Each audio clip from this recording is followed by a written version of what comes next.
at our general counsel, do I need to call this meeting to order since we it's a retreat, but it's not a formal business meeting? Do I need to call it to order?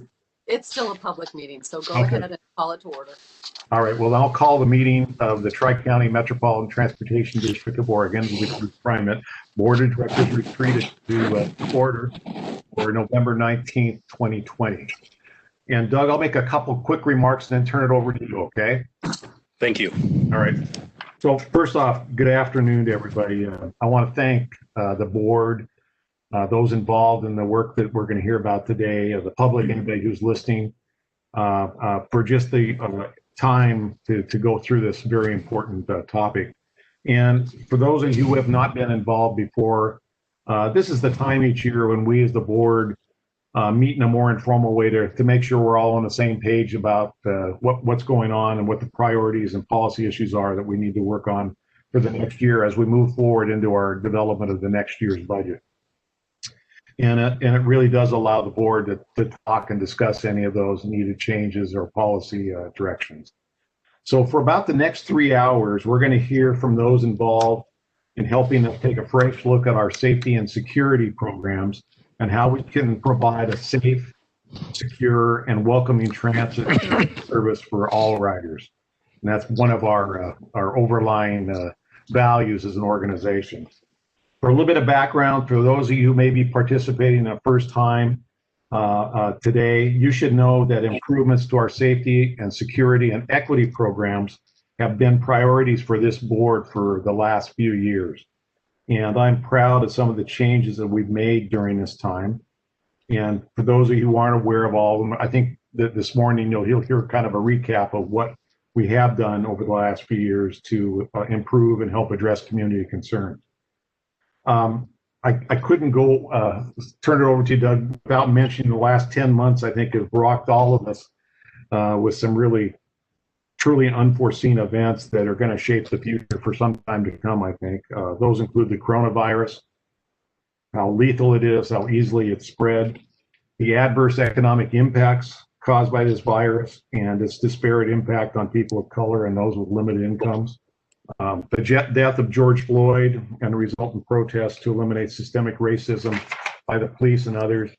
And then what I've been seeing here just recently is the polarization of America continues. I think we saw it as part of the presidential election. So that, along with calls by our stakeholders to change the ways we ensure safety on our system, bring us to the day's dialogue. So I believe that we will probably take some time before we get beyond the coronavirus threat and we get back to some sort of normalcy. But it's my hope that we can actually talk and about how to address these challenges and really turn them into opportunities that can position public transit in the region to come back stronger and better. So I also hope that all of us will participate in the discussions today to continue what I consider our journey to change and excellence, and specifically today about safety and security programs, and that includes staffing and priorities. So I'm looking forward to this and hearing from all the people involved, Doug. So with that long introduction, I guess I'm going to turn it over to you. Okay, well, thank you very much, Mr. Board President, and welcome everybody who's listening in today, as well as to the board members. I do appreciate the opportunity to come before you with particularly such an important topic as part of our strategy session. This really is the strategy session for today, because it's such an important time, not just for our system, and as you, President Warner, have indicated, but it's really for our broader community that we serve here in the Tri-County metropolitan area. You know, several months ago, we set into motion our review and reimagining what public safety efforts could look like. But as you've indicated, President Warner, this is not the start of our work. We've actually been undertaking this work for some years. I'll give you examples, from decriminalizing fare evasion to making the citation process easier, to providing affordable fares for over 30,000 users now, which is really substantial, to rethinking how our police system and relationships should work. We've been continually here at TriMet trying to be introspective in our work, and we continue to do that, and that's part of what today is really about. Our current focus and work to examine and rethink our approach to safety in our system was really born and catalyzed by the senseless killing of George Floyd on May 25th, along with numerous other tragedies and local other national responses which followed. We all saw and experienced aghast at times with the understandable unrest, the subsequent protests, which even involved regrettable violence. The acts of mourning, the displays of frustration and anger, and public stand for the far too many individuals of color who've suffered egregious acts of violence. Some of them highly publicized, but many of them have been overlooked. It highlighted very clearly continued racial disparity, injustice, discrimination, and it became a further rally cry for needed changes. It did magnify the racial cracks in our society, the cracks that have been historically, in some cases, quickly patched, overlooked, and frankly, in some cases, just ignored. In a message to employees here at TriMet in June, I noted this was a time for growth and a time for courage.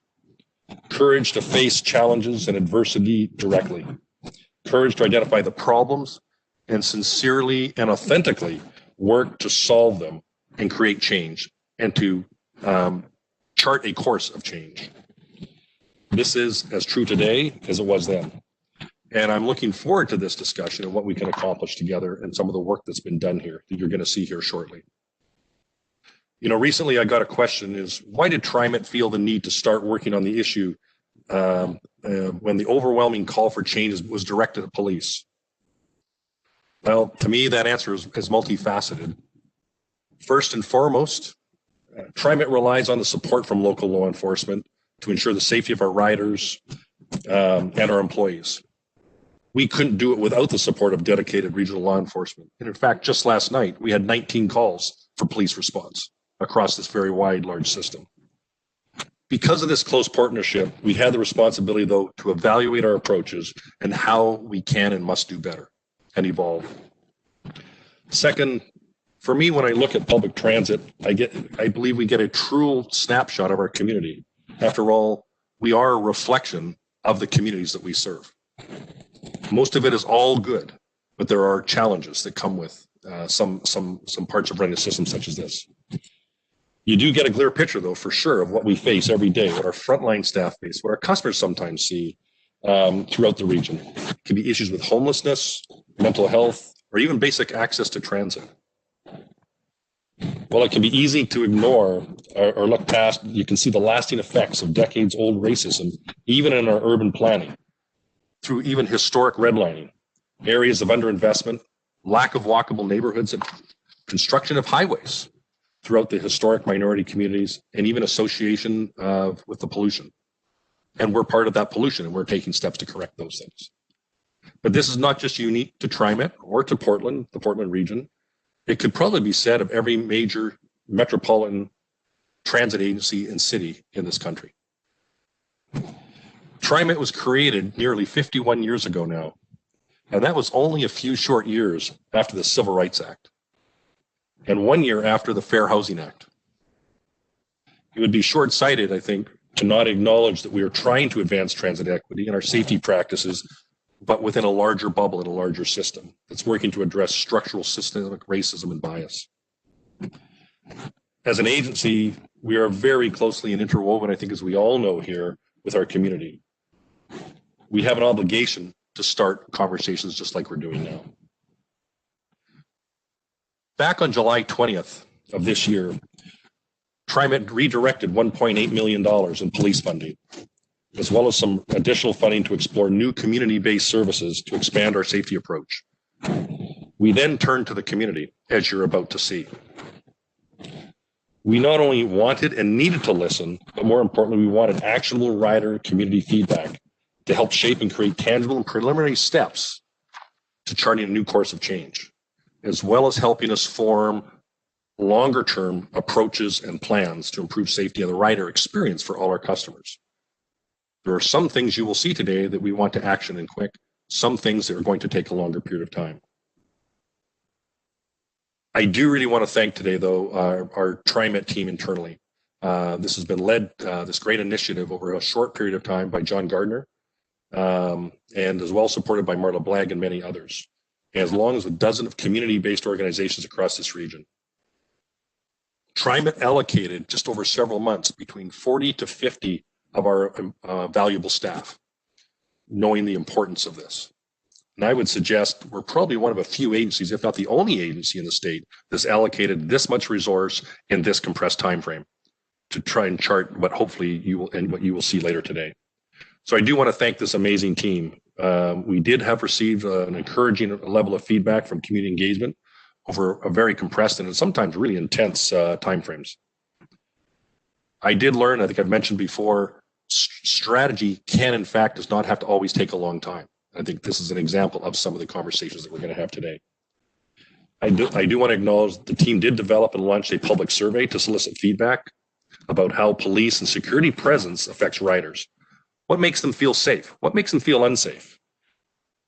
And what way does this agency need to change to continue to improve, to continue to care for the community? The North Star for me is the care of community and our role in care of community.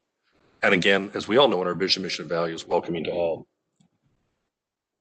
In our research, we really wanted to have an expansive look at this, and John Gardner will get into a lot more detail as long as those join us today from DHM Research.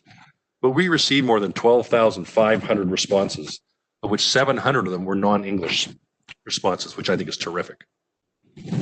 We also work with 42 separate organizations, championed and in partnership with Portland United Against Hate and the Coalition of Communities of Color to gather feedback, amongst others, about our approaches to safety. You're going to hear from a few of them actually here shortly. DHM Research also led various focus groups with key TriMet stakeholders from our volunteer advisory committees to our system riders, and yes, our frontline staff and our union members and leadership. The feedback and research helped inform TriMet's recently convened Public Transit Safety Advisory Committee. That's what we were previously referring to as the Blue Ribbon Committee, so I'll refer to it as the Advisory Committee.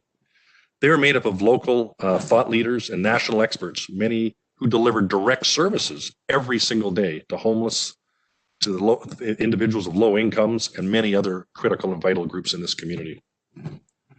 This advisory committee reviewed the feedback and system research and worked to develop a series of recommendations to create a safer and welcoming system for the region's public transit riders.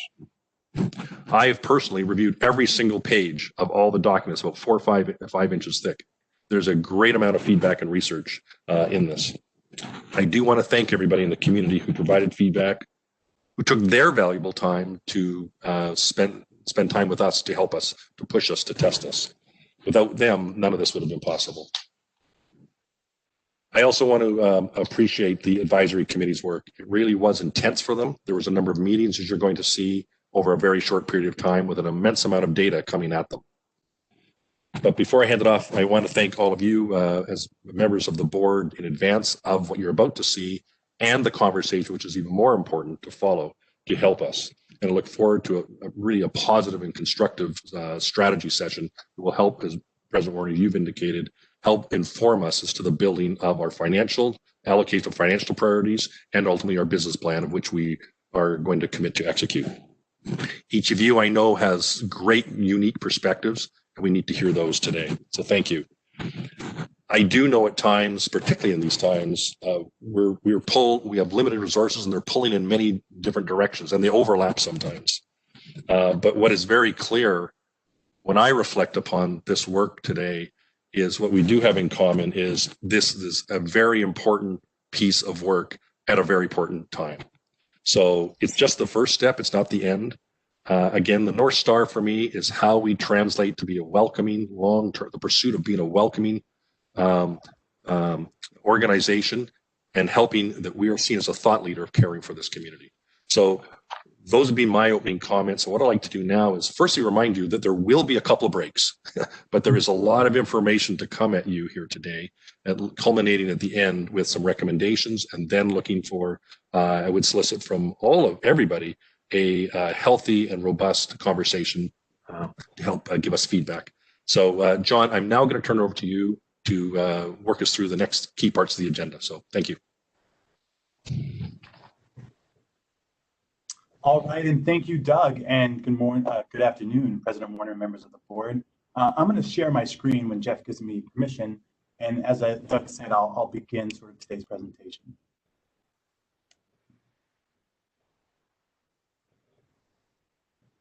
All right, so this is the board retreat discussion. We have a massive amount of good news and great ideas to share with you this afternoon. And I want to talk about the agenda before we get too deep into this. As Doug said, we're going to talk about the project in 3 sections. First, we want to give you a sense of the project at a glance.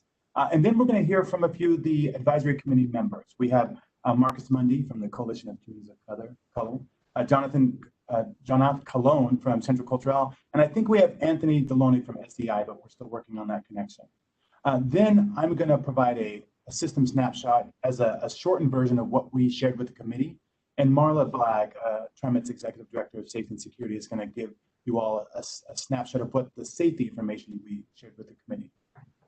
Then we're going to take a short break, and we're going to come back, and you're going to receive 2 presentations from our research partners. One, a presentation on the online survey feedback we received, and another information and feedback on our community focus groups. We'll take one more break, and then we'll enter the final segment of today's presentation, where we go into the recommendations, both the recommendations developed by the Transit Public Safety Advisory Committee and the ultimate action steps that TriMet leadership is wanting to move forward. So we're excited to share this with you all today, and we look forward to your questions. With that, I'll just begin with the project at a glance. So what was important to the committee and important to us is to understand that this project, this conversation, this undertaking was happening during a very tumultuous time in the country's history, let alone the local framework. And it was important that we approach this project not in a vacuum, but working to align it with regional efforts, both the efforts that's happening with and being led by leaders of color with the Reimagine Oregon Project, but also the work and efforts happening at the state level with the Governor's Racial Justice Council. And today you're going to hear a lot about the community outreach and feedback we participated in, but it's also important to note the research we did both with as it relates to our own system and our safety and security data, but also as we looked across the country trying to understand what was happening and how were other transit properties dealing with similar concerns.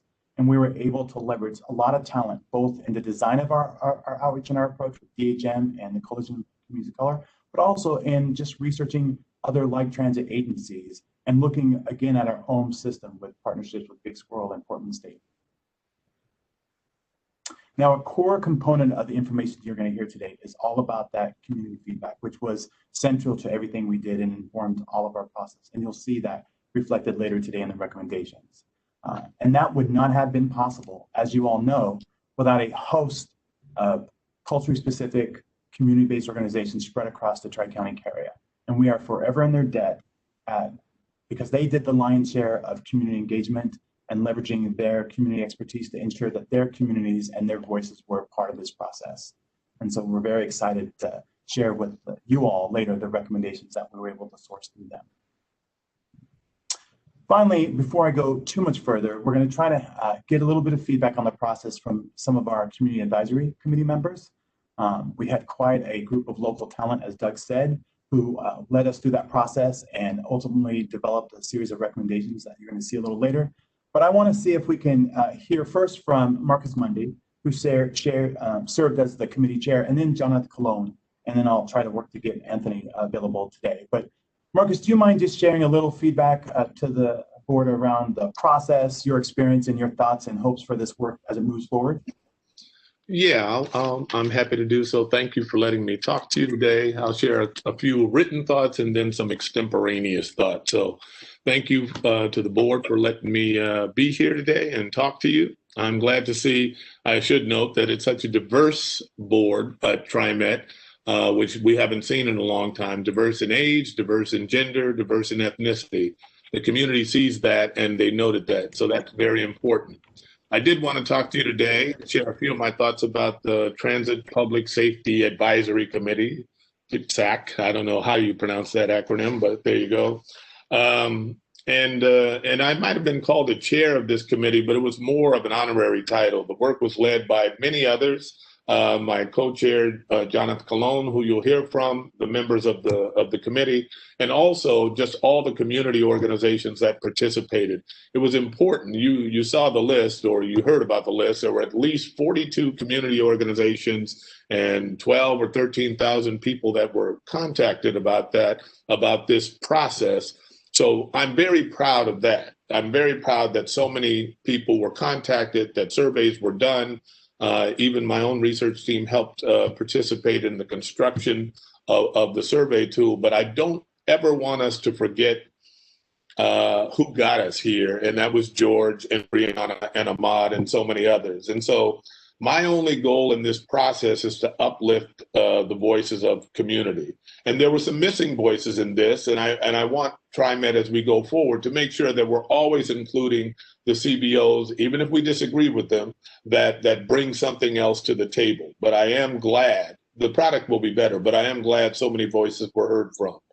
Research, I always want us to look at, even though we participated, always look at the community-based participatory model, the culturally specific model. One size does not fit all. And I think TriMet reflected and respected some of that, most of that in their work, but I think there's still room for improvement there. One thing that perhaps Jonathan or Anthony will reflect upon, but even if not, I heard feedback from the community that while this process addressed some of the concerns about policing, they were anxious to see a deeper dive, more robust concerns met, more focus on the community. I know that in some of the surveys, a lot of information was gathered about the employees and the staffing and their safety, and that is critically important. Everybody in the system wants the employees and the drivers and the operators of the trains and the technicians to be safe. But if we take care of the public first, I think we'll have a good outcome. And to be clear, before, John hasn't gotten into all the recommendations yet, but I want to be clear that we support all of the recommendations that the team, the committee, and the staff put forward. We support them. It's just that if there's certain areas where the goals are stated as ambitious, we think are baseline starting points. And so we're going to, as community members, we're going to continue to give real-time feedback to both you commissioners, the staff, and we want to be involved with this process. But we think all the recommendations are good, but they're a starting point.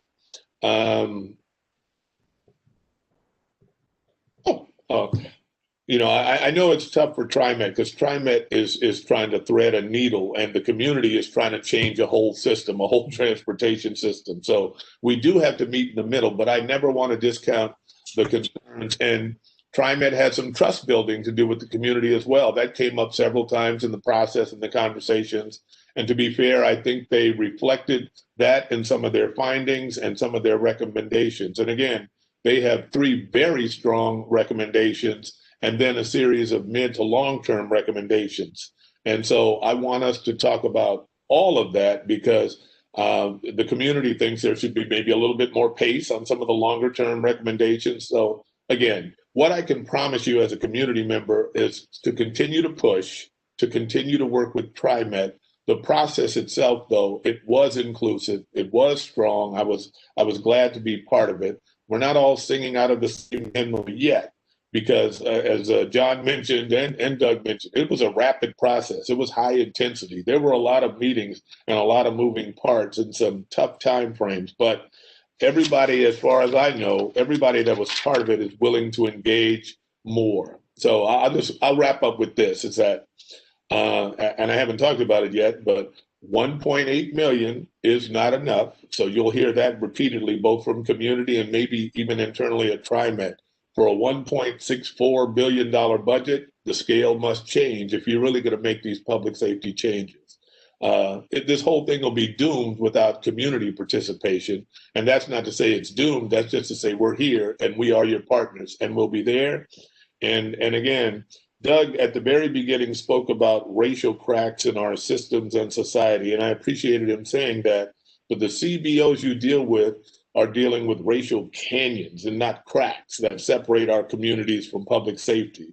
So TriMet has to do more than the 1.8, more than just talking amongst themselves, but with community.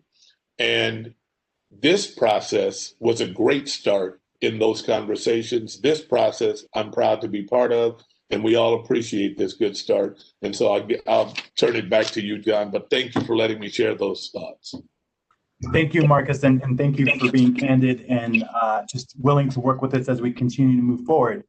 Next, I'd like to invite Jonathan Colon to talk a little bit about his experience and just his hopes and support for us in this work going forward as well. Thank you so much for having me and being part of this conversation. I'll follow up on Marcus's point about where we are at the community level. I think this was a heavy lift. It's one of the TriMet processes that I've been involved in where it was quite transparent, and it was quite transparent from all the people at the conversations. We usually have one team or another team, but this was pretty transparent. You had the representation of not only internal, external, but the live experience of both writers and the TriMet team from the different perspectives, and it was vulnerable. It was one of those spaces where I've not been in a long time, where there was a lot of vulnerable conversations being had by a very diverse group of people. And that is possible. It's just a lot more difficult in the time that we're in. I mean, so that's the other heavy lift in this, right? With all the moving parts and both on the political, on how we're defining how we see police and how we get police and how they show up for us, while we're looking at trying to move on the pandemic, to be able to get an agency to bring this level of transparency, this level of resource, data-driven, and some of the best practice that you incorporate into this process, it sets the tone for what TriMet can continue to do as you move forward.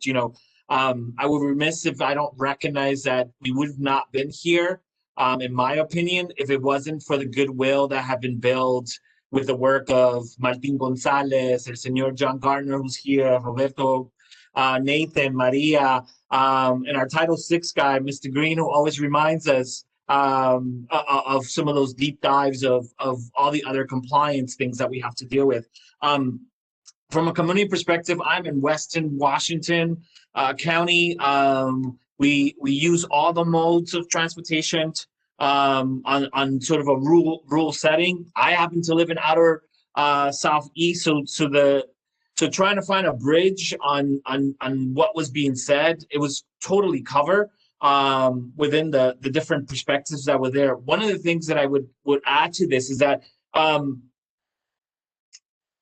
it's never enough, right? It's a start because this is a live organism that continues to grow and change.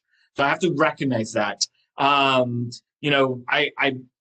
was here when TriMet led the conversation, and this is one of those legacy moves that TriMet has the ability to do. The last time I was involved with one was when you created Interstate and you created what diversity in transportation looked like and set a model both for our local partners to look at how they included minority and women and communities of colors in transportation, and you lift that work. Whether it's perfect or not, you set the tone, and to be one of the early agencies to set the tone on policing and how we connect with community and how we listen to community, bringing those lessons learned from communities at such a deep commitment was really, really helpful. It's really fascinating for me, the recommendations, and I don't want to take anybody's thunder, but what I would say is if you observe that all the recommendations work in a circular model, so it doesn't matter where you start, you need all of those. And I think it was there was some synergy in the collective group that some of them became priorities in terms of where we start. But as Marcus mentioned, we agree with all of them. We had different priorities on where we should start, based on where we are geographically, the populations we're serving, and all the different components. But I would say that if you keep this as a high level, is they all interact with each other, and they all must be done to be successful as a system. So you're in the business of transportation and transporting. This is an opportunity to continue to do that, right? You have the cups of legacy work, and we're committed to supporting this conversation. It was just a start. Thank you. Thank you, Jonah. You and Marcus did a great job of co-leading the effort, whether you realize you were leaders or not. And finally, we just would like to hear, if he's available still, a little bit from Anthony Deloney from Self-Enhancement Inc. Anthony, could you share your thoughts on the experience and just your hopes for us moving this work forward? Absolutely. Thanks, John, for having me. Again, I'm Anthony Deloney. I'm the Director of Strategic Initiatives at Self-Enhancement Inc. I have been at SEI 25 years, and I'm a Portland native of 47 years. So I shared the story in the first discussion that we had, that I was riding the TriMet in the first grade. And it was my orange Cadillac all the way up until probably my senior year. I'm not proud of that. I didn't get my license yet. So I'm a long time rider. The process was intense, and I think several people have brought that up. Unlike a lot of these committees and boards and different things that you sit on, you meet once a month, and you kind of take half the meeting to catch up on what you were talking about the time before, and getting everybody back on the same page. But this was an intense process. In this short period of time, you really felt like you got to know the squad and who your teammates were. And, it wasn't all kumbaya. We disagreed, and we all came from different places, but it was really, I think, impressive. And I really want to make sure that I shout out John for his leadership on this. I mean, the amount of data that we had, within the first 15 minutes was just tremendous. And I'm really into that. There's so much going on with, reform and what's going on across the country. And the last thing you want to do is make decisions that are just so emotional that they don't stand the test of time. And that, to me, was one of the most important things, that whatever we decided would really be data driven and really echo what people are saying. To have that much data from that many people, from that wide array, and for us to come up with some of those conclusions, it made me feel good that, I bring my whole self, but what I didn't want to do is, before I had any of the information, to say, well, this is what TriMet should be doing. I can honestly say that my final recommendation was not the recommendation that I started with before I showed up there. It was really data driven, and to be honest, teammate driven. A lot of the things that I heard from different folks in our community. So I just, again, I don't want to steal the thunder in terms of what the final recommendations were, but I will just say that it was enlightening, but it was also, it hurt a little bit, right? To hear so many people, whether it was an operator, a bus driver, employee, rider, all say they felt unsafe in one way, shape, or form. And, I think we're all smart enough to know when people say they feel unsafe, that's not just about public transportation, right? That's not just about their quick trip on TriMet and the light rail and the bus. That's really, I think, a call to what's going on in our city.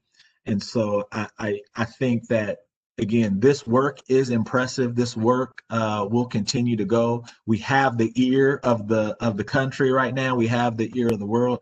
I just want to make sure that when everything settles down, that Black lives still matter, right? That all this stuff is still important. The voices of the people that took the time out to fill out these surveys are honored in sharing, and that we continue this work. So I'm excited if there's anything that I can be a part of to continue and push this. I don't want this to be this incredible summer camp that we went to and then we see each other never again except for fond memories. I really want to continue this work. And so thank you to the board for facilitating this. Thank you, John, and your leadership. This was outstanding, and I look forward to working with you guys some more. Thank you, Anthony. And I mean, this is just a sampling of the amazing folks that we had as part of this conversation, whether it was from youth service organizations, behavioral health, houseless. I mean, we really had a tremendous pool of experts and just thought leaders. And I can't say enough how much I deeply appreciate their effort and respect just their willingness to sort of lean in on this. And they were, of course, welcome to stay. It's a long sledding going forward, but now we really want to talk from the standpoint of what else we shared, Marla and I, in terms of setting the committee up and orienting them to who we are as an agency. So it was very important to us for the committee members, some of which, like Anthony, are very familiar with TriMet, and others not as much, to understand the scale of our operations, right? So before you begin making changes to things, you really need to have a baseline. So we shared a lot of information about who we were as an organization, the scale of our agency, and just sort of what it looks like on a daily basis as our many employees sort of move the community day to day. And so we talked about how many stations we have, how many vehicles, just the sheer scale of the system, because scalability matters, especially if we're going to be developing solutions to support the whole region. We also talked about our diversity. I think sometimes it gets overlooked, but if we're talking about sort of racial equity and inclusion and whatnot, we want people to understand it's a core value. And if folks don't know, they should look to our board, where TriMet's board is a majority of women and men of color. TriMet's executive leadership is also a majority of women and men of color. And our staff are 3,300 strong, are more diverse than the city we serve, and we have more work to do. But it's an institutional organizational value, and we wanted that to be clear from the start. We also shared some information about our riders, looking at a more full service year of last year, but 30% of all the trips on our system, as you all know, are taken by people of color. And we do a lot of work with our public affairs division and JC and Bernie's leadership in terms of understanding who our riders are and where they come from. We have a sense of the poverty level of the ridership we have. We have a sense of their demographics and who rides which system. And that's important when thinking through the different solutions of the system. And then we wanted to talk a little bit about who's out there currently helping riders get to and from beyond our operators and our frontline service workers. What does safety and customer engagement look like on the system currently? So we talked through the different personnel you could see on the system and their role and their responsibilities.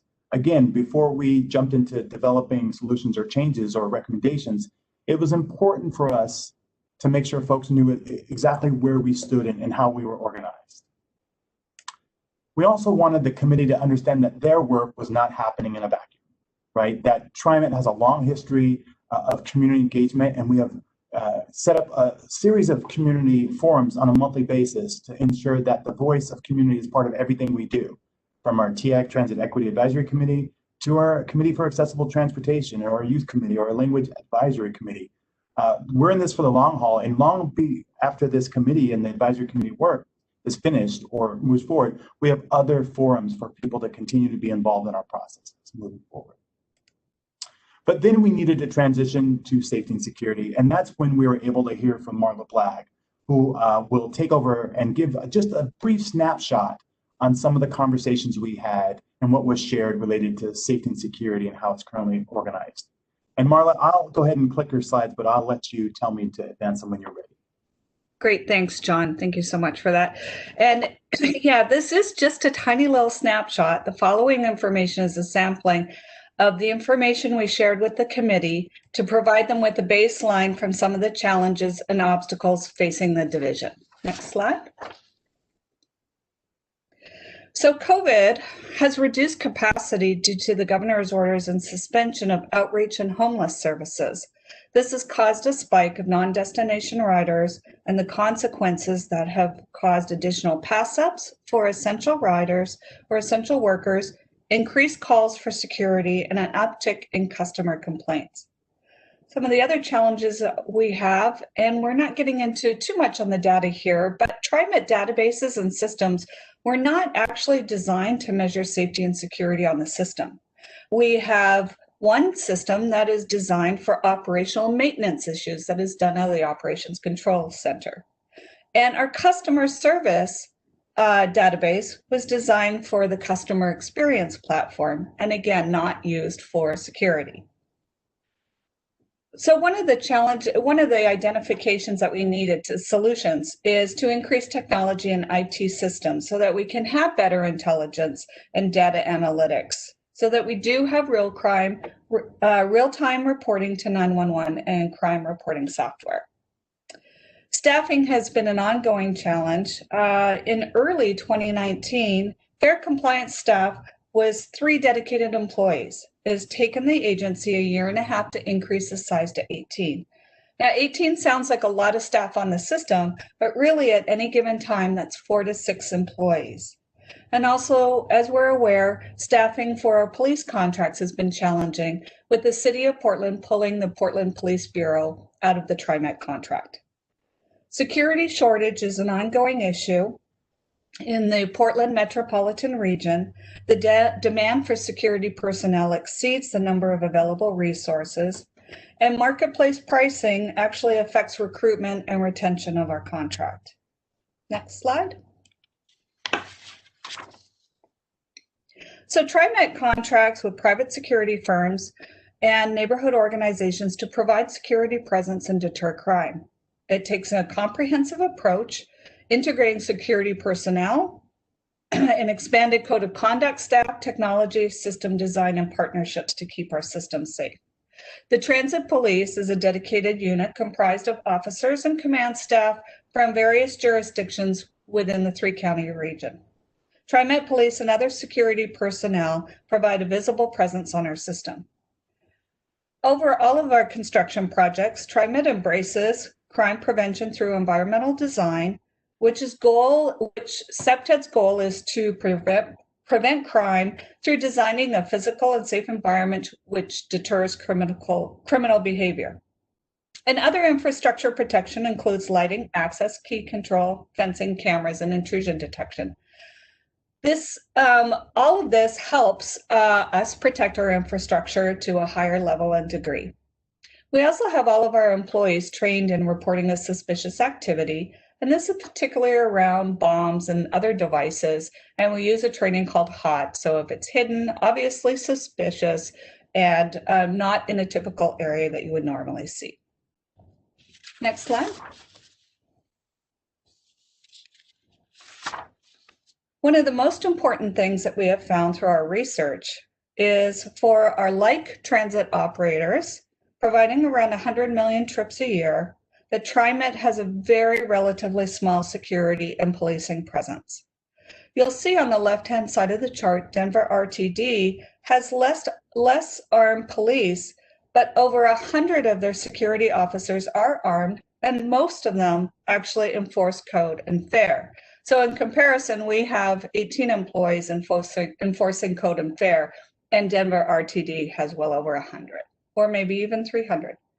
And King County has unarmed security, formally enforces fare and code on their bus system. So again, looking at this, TriMet has a very, very low number of sworn and non-sworn staff. Next slide. Some of our findings for the research study of our like-size partners is that TriMet security the staffing is very low, and most agencies use a blended workforce, meaning a combination of sworn staff, unarmed security, and other agency personnel. Most agencies have a dedicated law enforcement program, or else they have a single agency contract to provide their law enforcement services. And all of the transit agencies across the nation are facing similar security challenges that we are facing here at TriMet. Next slide. Next in our presentation, we shared some of the challenges that we have on how the region's houseless crisis is also affecting public transit system. Camps are adjacent to our transit system and platforms, making it difficult for our riders to go to our station platforms and back again and travel safely. Next slide. As you can imagine, we're also seeing a huge increase in the amount of trash on our trains and platforms. And this is also challenging. While we're trying to keep our trains clean and free for COVID, this is a distractor from able to have our system service workers picking up additional duties. Next slide. And unfortunately, a lot of the trash that we see adjacent to our platforms and transit areas is in the form of used drug paraphernalia. Next slide. In some cases, we're seeing fairly substantial examples of capping on our platforms, blocking riders to access to shelters. And in particular on this slide, and you'll see in the lower right-hand corner in the orange or in the green, our system service workers had their water spigot spouts behind that tent area, so they were unable to access water to clean our platforms and the surrounding areas. Next slide. And in some examples, trash near our right-of-ways could lead to increased hazards on the system. And for example, you'll see the circle in the middle of the slide. That is a plastic bag that was blown into our catenary, causing our system to shut down. Next slide. And unfortunately, we know drug use is a problem in the Portland area. And this particular individual was smoking meth outside at the Skidmore station, viewed from the train doors with children and passengers on board. Next slide. So I want to bring your attention to the crime, one of the sets of crime statistics that we shared with the group. We discussed employee assaults. Although we've made progress regarding the employee assaults, it is still a problem and we're working to address, but it has spiked since COVID.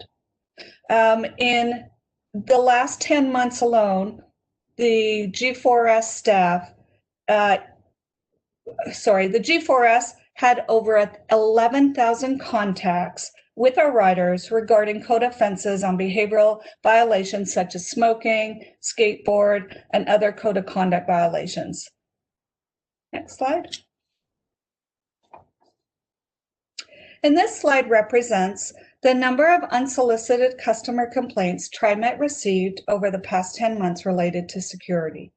94% of the requests were for more police, more security, and more fair enforcement. Of the callers, only 6% had requested less security and less fair enforcement on our system. Next slide. So I'd just like to talk in summary where our current area of focus is. We would like more use of highly trained non-police security personnel to balance the need for security with concerns or discomfort with uniformed police. We'd like to expand our community-based policing initiative with Multnomah County Sheriff's Office and our 3 county law enforcement partners. Policing should be regional, consistent, and coordinated across jurisdictional boundaries, which requires these partnerships.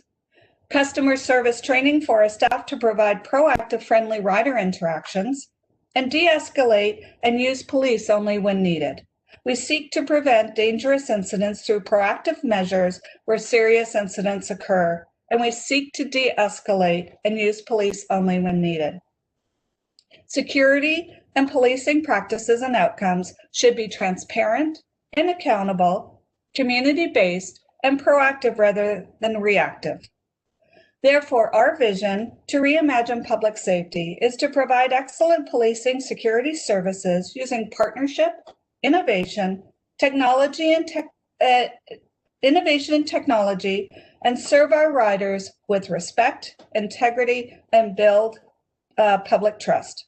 Our goal is to identify and develop community-supported public safety programs that are regional in nature and welcoming for all, and something that our 3 county community partners will be proud of. As the Executive Director of Safety and Security, I am humbled and honored to be charged with leading the community initiatives that have been proposed through these great partnerships that have been established, strengthened, and hopefully formalized moving forward. Thank you. Thank you, Marla. And before we take our first presentation break, I just want to reiterate a few things that Marla said and that you heard from some of the community advisory members.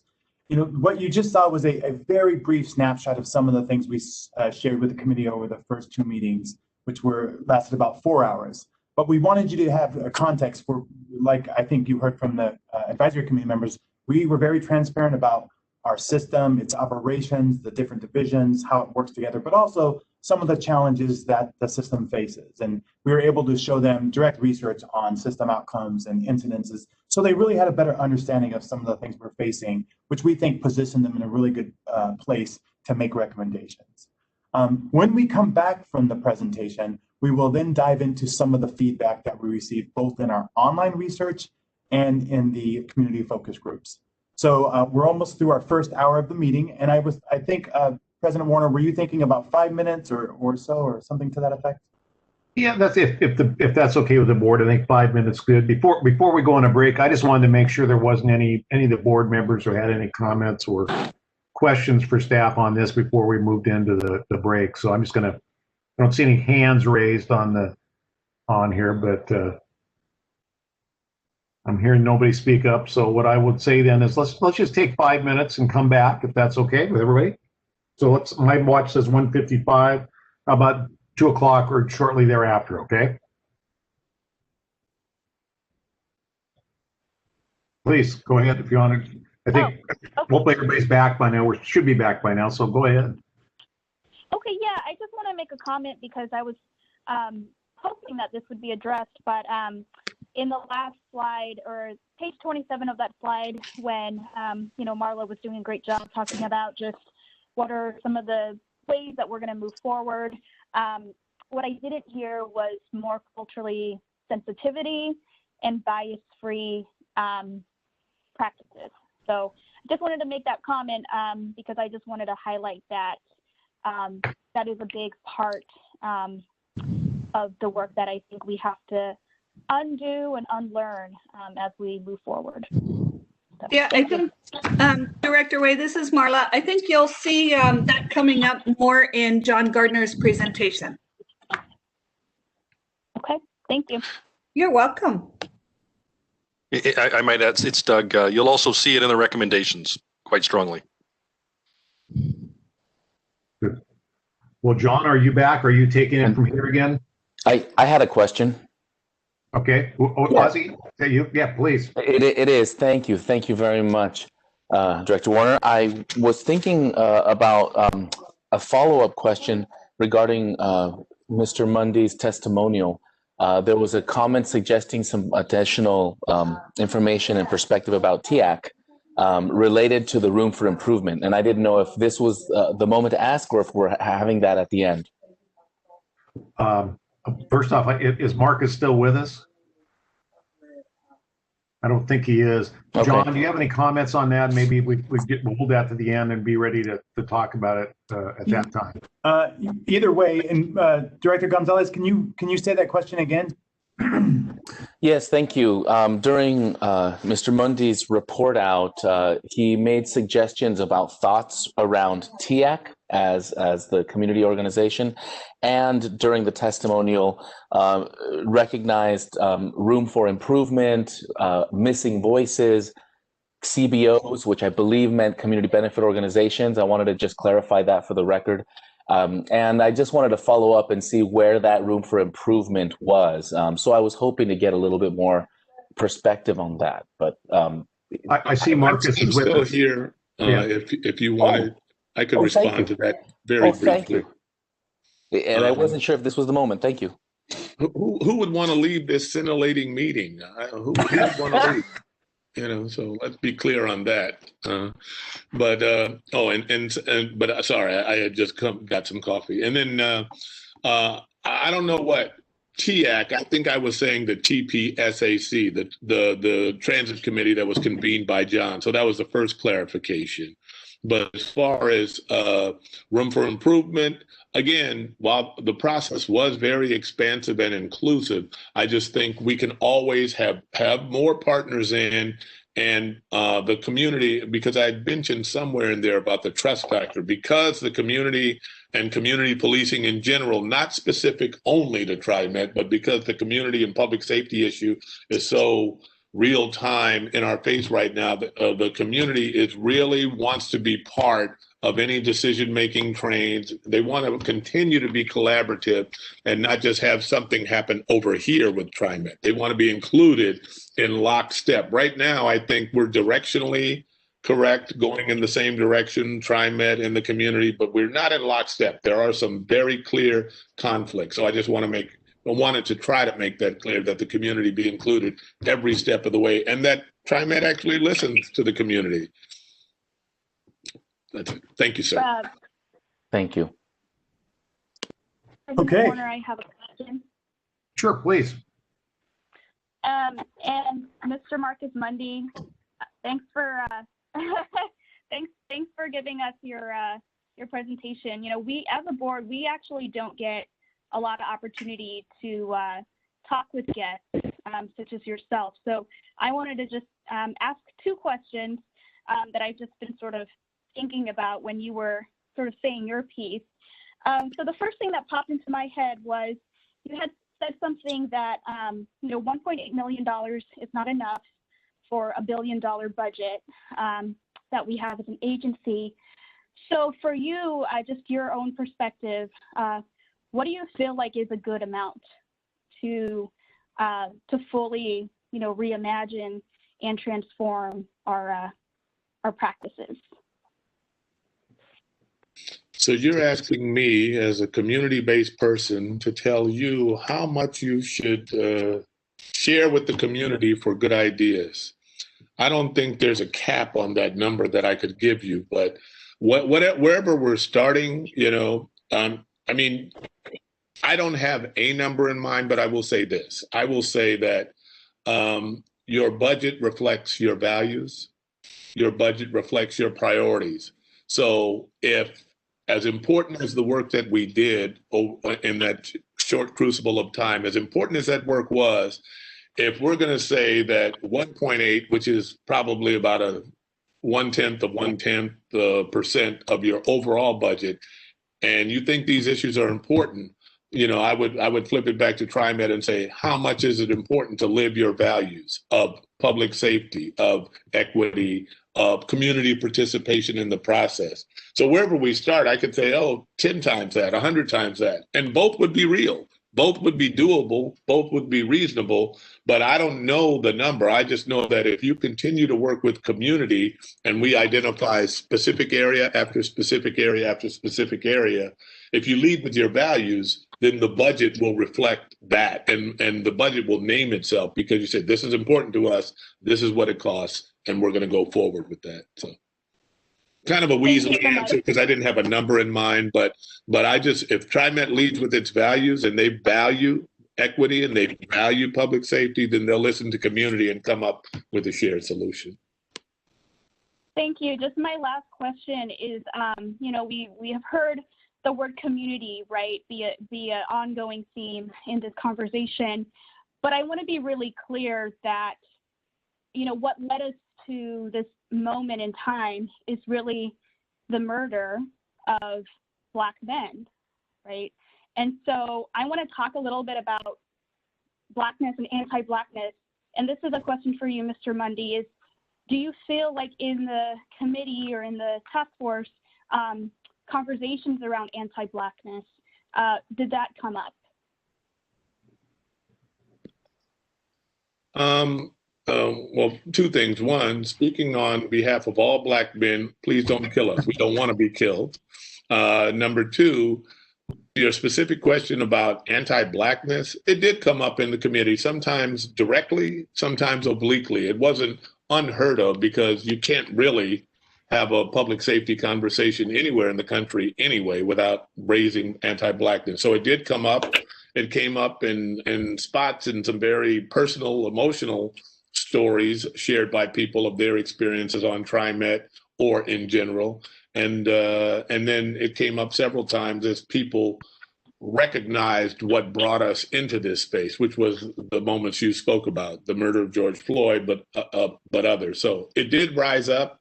We didn't dwell on it, but for many, there were several Black men on that panel, and several Black women and others of communities of color. So that position was reflected in our work.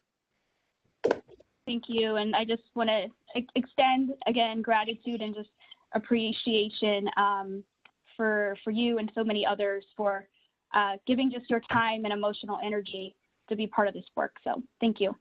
Thank you. Thank you, Commissioner. Chairman Warner? Yes. I have a couple other comments I wanted to raise in regard to a couple of other slides, but I know we've got a lot to cover today, so if I could share those later, then that would be fine. You bet you can. And Director Way, I think your questions about priorities and budget and all that, I think Doug is going to be talking about that a little bit further when we get into the recommendations, because I think there's a rich conversation there. So you're right on in terms of asking that question. So John, I'm going to turn it back to you then. Excellent. So thanks for that. Those are great questions and great feedback. And we're going to have a ton of time at the end to make sure everybody gets a chance to share their feedback and also dig deeper into what we're presenting. Next, we want to move into the community feedback portion of the presentation. And that's going to be separated in two areas, as I said before. First, in a moment, you're going to hear from Madeline Steele, who, in partnership with Ginger Shank, did the lion's share of the development and the coordination around our online survey. And I think you're going to hear and see a lot of really fascinating information about what writers told us around a variety of issues related to safety and police presence and just how they feel. And we have so much data that, again, this is a snapshot of what we shared with the committee over the course of 3 meetings, and we're just going to give you a small taste of it for context. But all the full reports and the full presentations are part of your board packets in the historical context, and we still have a lot more to do in terms of unpacking. After hearing about the online surveys, we're going to hear from Michelle Neese, the president of DHM Research, who not only did the lion's share of coordination around the focus groups, but also helped develop the actual convening and moderator toolkit. And her and her team did a lot of work to synthesize what was found. And there's a larger report that has the presentations or the findings from each of the community-based organizations that actually convene their folks, and that's where she will draw her presentation materials from. And just again, for context, and Doug said this earlier, this research and the information you're going to hear is directly from the responses of all of those online surveys, for all of those non-English responses as well. And one of the things that we were able to leverage by partnering with community is we went beyond the 7 languages. We were able to translate the survey into online, and we were able to get up to 13 languages supported because community-based organizations had that expertise and were able, during the one-on-one interview process, to conduct those interviews in Swahili and Korean and other languages beyond the survey. And again, when you see for context for the actual focus group information, that was the response of 271 folks across 31 different focus groups. And one of the promising practices that came out of this is really to start looking more towards online media, specifically online media, and to engage communities that speak languages other than English. And we had a lot of success in looking at and working with Russian websites to connect, or Facebook sites to connect with Spanish and other communities. And I think we're going to continue to do that, as well as the traditional investments. And of course, you know that we also leverage our own existing committees, both the TIAC committee and CAT and our youth committee, but also we brought in groups of writers that are part of the Writers Club and groups of writers that participate in our low-income parent program. And then we were able to leverage the wealth of internal feedback from our own TriMet employees. So now I'm going to ask Jeff to give the keys to the car to Madeline and ask her to walk you through the online research feedback. And again, this is a shortened version of what we shared with the committee. Let's see if this... Hello, everyone. Can you all hear me and see my screen? See my mouse moving? Yeah. Okay, great. So as John said, I'll just be giving you an abridged version of the methods and results from our online surveys. We did both a public-facing survey and an employee survey. The public survey received 12,698 responses, employee survey 794. I'm only going to have time to present you with the most relevant slides due to the time constraints.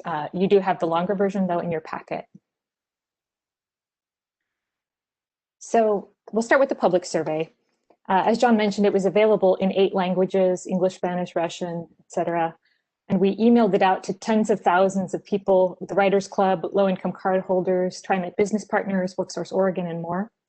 We also shared it via our project website on Facebook and on Twitter, and we successfully used Facebook ads to reach non-English language respondents. It was also promoted by our community-based organization partners and administered by them in one-on-one interviews in real time, as John mentioned, and to reach even more languages.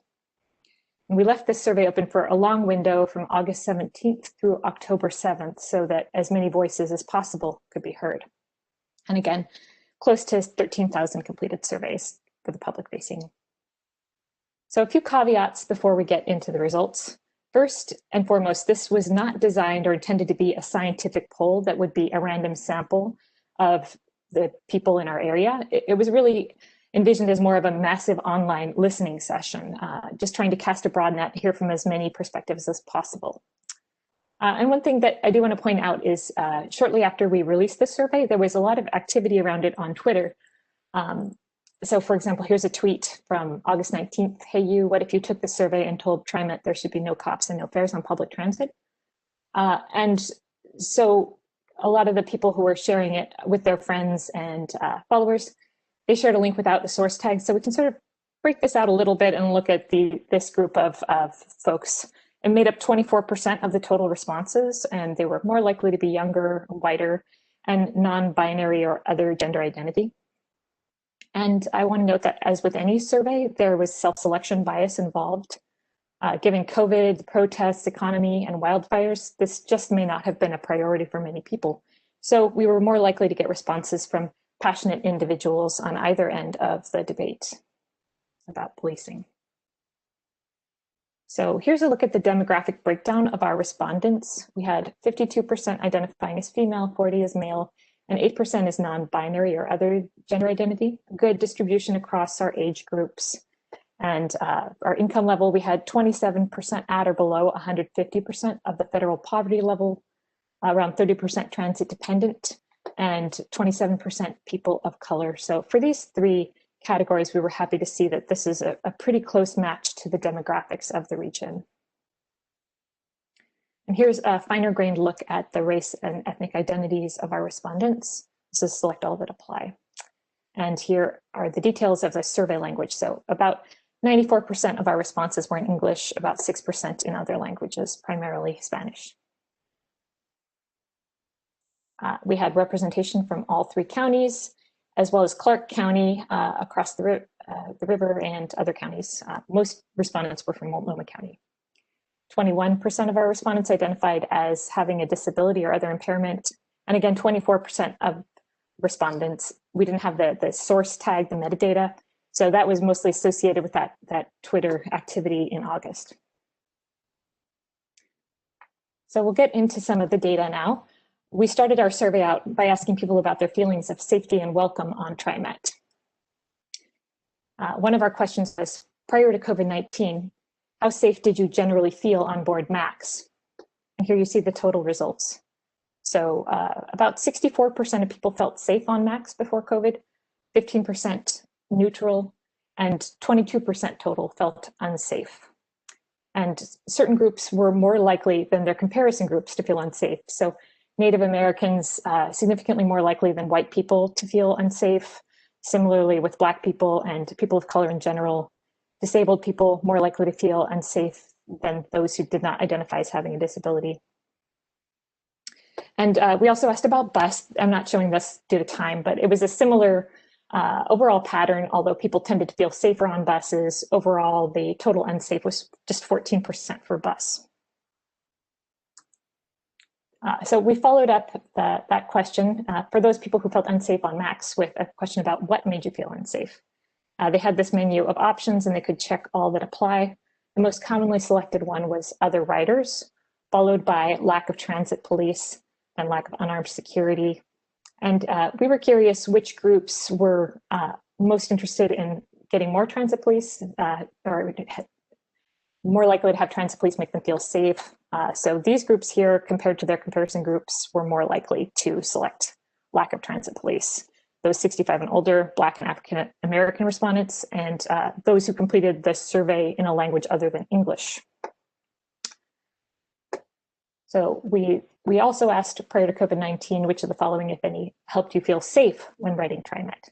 This was another select all that apply question. The top result was lighting. A lot of agreement that that is helpful to a safe environment, followed by presence of other riders and security cameras. A few different staff types followed. Again, we wanted to look a little closer at who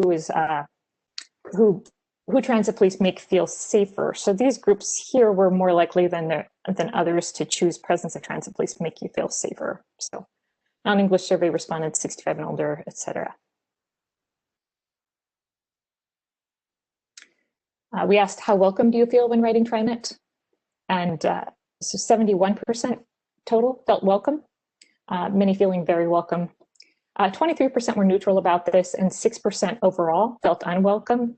Unfortunately, certain groups were more likely to feel unwelcome, including Black or African American respondents, Native American, people completing the survey in the language other than English, people of color.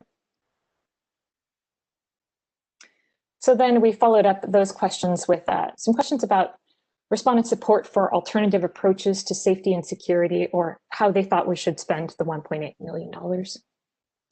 So we presented them with a menu of 5 options in a matrix style question. This is shortened here just for the slide, but it was mobile health crisis intervention teams who were specialized in helping people in mental health crisis or having drug and alcohol issues. Training on anti-racism, de-escalation, mental health, and more for TriMet staff.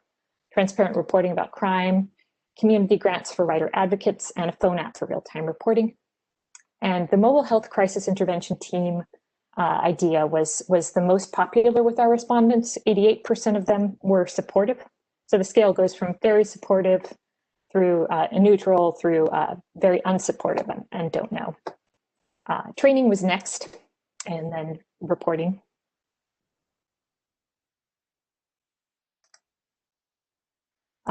We followed these questions up with some about their feelings about staff types and security on TriMet.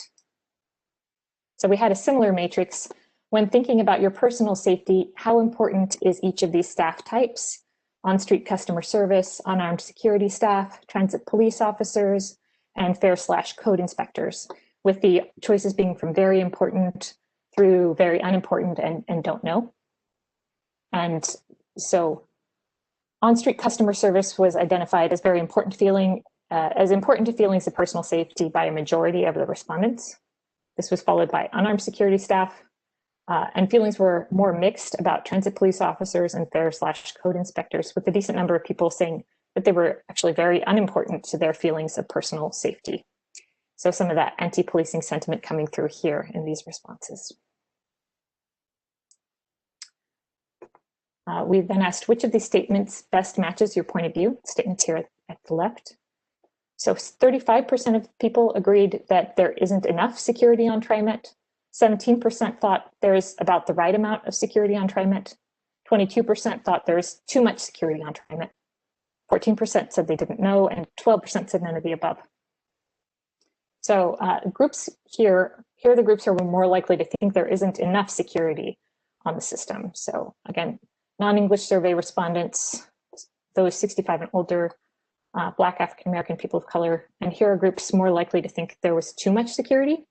So non-binary or other gender identity, this people with a source unknown associated with that Twitter activity, youth, low income, and disabled writers. We asked a similar question, which of these statements best matches your point of view here. So 43% of people agreed that they didn't want police on TriMet, even if that could make some people feel less safe. Whereas 36% said, although police may make some people feel less safe, they're necessary for security. 13% none of the above, 7 don't know. And here you see the groups more likely to choose I don't want police. And here are the groups more likely to think that they're necessary.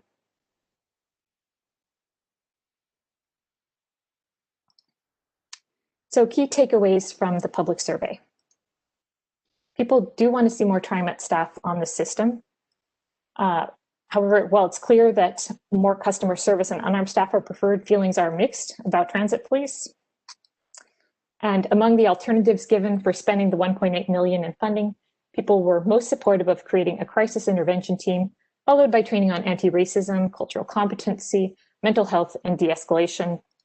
And finally, opinions about whether FAIR should be enforced or not were mixed. I didn't actually show the slide with the data that supports this takeaway, but it is in your longer version if you want to take a look at that.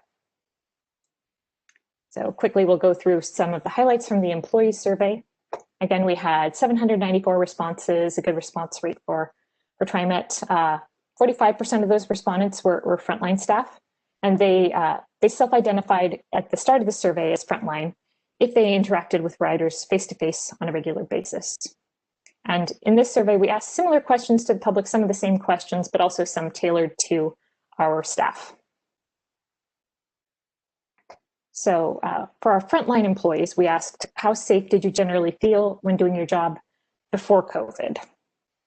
And around half, 49%, said that they felt safe before COVID. 17% were neutral, and around a third, 32%, felt unsafe before COVID. We gave them a list of options for what made them feel unsafe, and what came to the top was disruptive or difficult people. That was followed by lack of transit police, lack of fair enforcement, lack of non-security staff, etc. We also gave them a chance to tell us their number one safety and security concern when doing their job before COVID in an open-ended format. And just looking at the themes that came out of that, 62% of them, the frontline staff, mentioned passenger issues as a number one concern. And some of the sub-themes there were aggressive, hostile, or abusive passengers, violence, mental health issues, houseless issues, substance abuse. Others mentioned the need to enforce rules, staffing concerns, and issues with management support. We asked our frontline employees, do you think safety and security conditions have gotten worse or better over the past few years? And 51% said much worse, 33% somewhat worse, so that's 84% total thinking things have gotten worse, 10% no change, and only 6% thinking things were getting better over the last few years for safety and security. And we asked our employees a similar question, presenting them with the same menu of 5 options for redirecting that $1.8 million. And as with the public, they selected the mobile health crisis intervention team as their top priority. And then when we asked sort of a clarification question to follow up, which of these 5 would you choose if you could only choose one? Number 2 was training, followed by reporting. So the priorities line up well with the public priorities. Key takeaways from the employee survey. A third of frontline employees didn't feel safe doing their work prior to COVID even. Over 8 out of 10 frontline employees say safety and security has gotten worse over the past few years. And frontline employees want more staff added, especially transit police, rules enforced to help with disruptive or violent passengers, and more management support. As with the public, the creation of a crisis intervention team was the most supported alternative way to spend the $1.8 million, followed by training and a transparent crime reporting system. And again, there are more details in that longer slide deck that you were given if you want to take a look. So in wrapping up, I just want to thank John for his leadership and give a huge shout out to Ginger Shank, my partner through all of this. It wouldn't have been possible without her. Thank you all. Thank you, Madeline. And do we want to pause for some initial questions before we move on to the community focus group feedback and report? Yes, I would, John, if I could. I'd like to ask a question. Please proceed, Director Edwards. Madeline, thank you very much for that report. My question would be, have we looked at any other studies of just the general attitude and behaviors across the country over the last few years? because I guess when I think about this, I think about our leadership over the past 4 years, and that has changed the demeanor of our society. And but I don't have any studies or any surveys that can justify that. But I know it to be true. Thanks for that question, Director Edwards. We did as a team look at a few national surveys regarding attitudes towards police and how they had shifted over the last few years. And we could potentially share those links with you if you're interested. John, do you want to add anything? No, I mean, I think that's right. I do think, and you heard this earlier from Anthony from Deloney from SEI, just that we're as safe as the community we serve, right? We're as peaceful or cooperative as what's happening in our region. And so obviously the last 6 months have been a struggle on many different levels. And I think you probably see some of that spilling into the survey. And I think Anthony said it very well. How do people generally feel about safety in their communities, let alone on public transit? So what we weren't able to do is just do a baseline. How do people of color or vulnerable populations feel amongst safety in their communities? And then be able to have a juxtaposition of, well, how different is that on public safety? And we don't have that baseline, but I do think we'll be looking at, as part of the go forward, of what else is happening around the country and what can we learn from. Thank you very much. Other questions from Madeline? I see Lori has her hand up. Director Bauman. Thank you. Can you, I just need a little additional explanation about that link that was shared on Twitter without sharing the source tag. What does that mean exactly? And what's the impact? Oh, sure.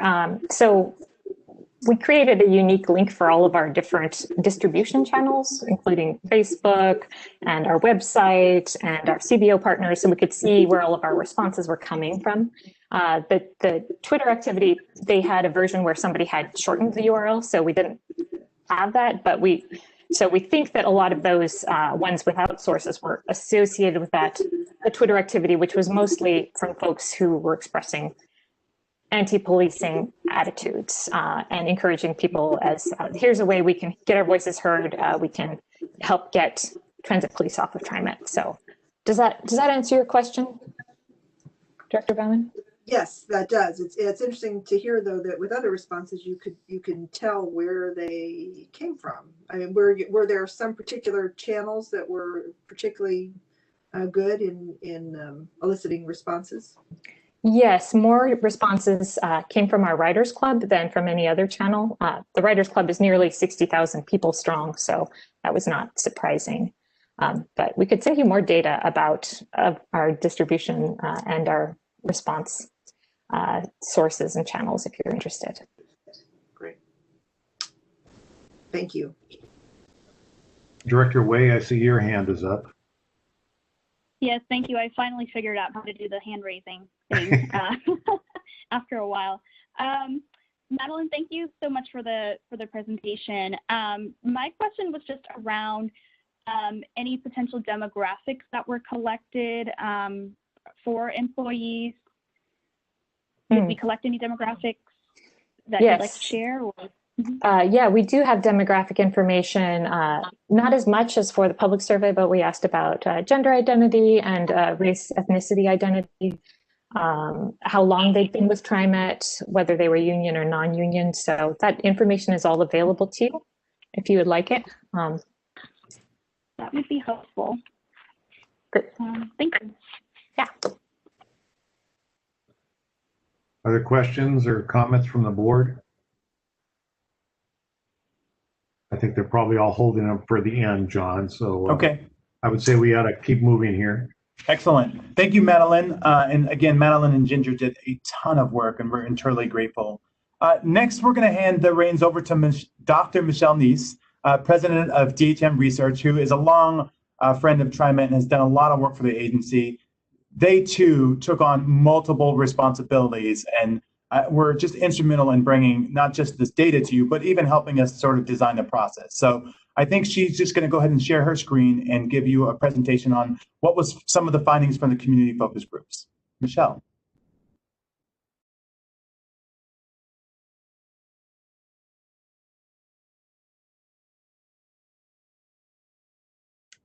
Oh, sorry, I think you're muted, Michelle.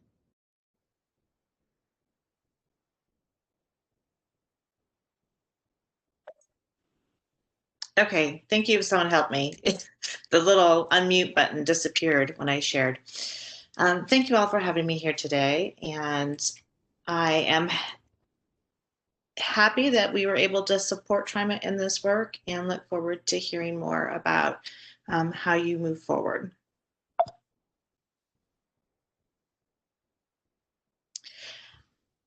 So the goals of my presentation are to try to really summarize a lot of work that happened. Some of it was done by DHM. We did focus groups with stakeholders. John walked you through that very quickly at the beginning of his presentation.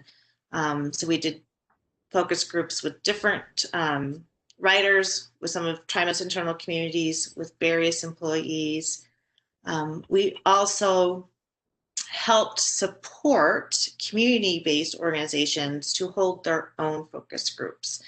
And in order to support that, we worked with some staff at the Coalition of Communities of Color to develop a set of questions that facilitators from each organization could walk into their discussions with, some instructions about how to get diverse people around the table, how to hold the group, and then we asked them to record some of the data and write us a report about what they observed. And so I'll just point out that those community discussions, they're not designed to be research the way that DHM might do a traditional focus group, but they were designed to be able to give us a balance of letting the community organizations have conversations that were real and relevant to their community, and to be able to share it with us in a way that we could organize and synthesize information. I'm also today going to try to integrate some of our findings with what you just heard from Madeline, so I can try to tell a bigger story that says we talked to a ton of people, many, many hours of conversations and surveys went into building some clear points of consensus about recommended actions. And so that's really what I'm going to focus on. Like Madeline, there's pages and pages of reports that we have elsewhere. And today we're trying to keep that fairly short to help make sense of it all. Okay, so just briefly, a little bit of the number of people who participated in different phases. DHM's portions were 36 in the stakeholder groups, 59 employees. You can see the vast majority of the discussions happened in those coalitions and community-based organizations. And all the research took place from August through October. Okay. Here is a list of the different CBOs that participated in the discussions. I'm not going to read them all, but the goal I hope you can see from here is that there was a diversity in the community served, in the regional basis, with some in Washington County, some in Multnomah County, for example, or further out. And so just, again, trying to get a broad base and trying to also work with communities who could have those conversations in other languages. And so in that way, again, trying to expand the voices of who TriMet was hearing from. Okay. As I suggested, there were pretty clear themes that came across in all of this work. Most of those we heard from agree that disruptive writers are the biggest safety concern that they have, and they broadly agree on 3 approaches. The community, employees, writers agree there should be a crisis intervention team at TriMet. They value and prioritize training TriMet staff on de-escalation and mental health issues. And they would like to see an increased presence of TriMet staff on board and at stations. Okay. So now I'm going to kind of go into a little bit of each of those in a bit more detail and try to show you, again, the progression of results we have that led us to those conclusions.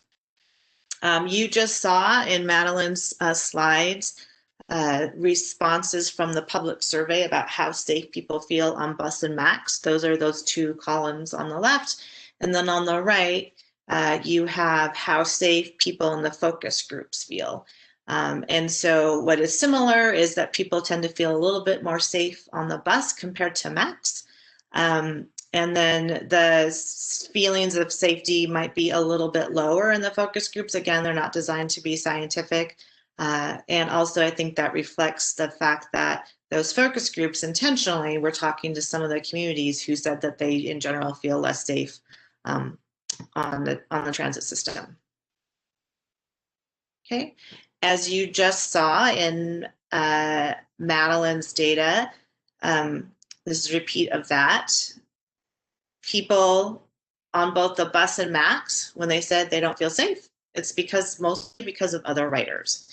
And in the discussions, we got a chance to just hear a lot more about what is going on and really just put some stories and narratives behind that. And so the issues that we heard really align with the images that Marla showed you earlier, right? So the challenges that TriMet is facing are exactly the challenges that the public is seeing and also facing.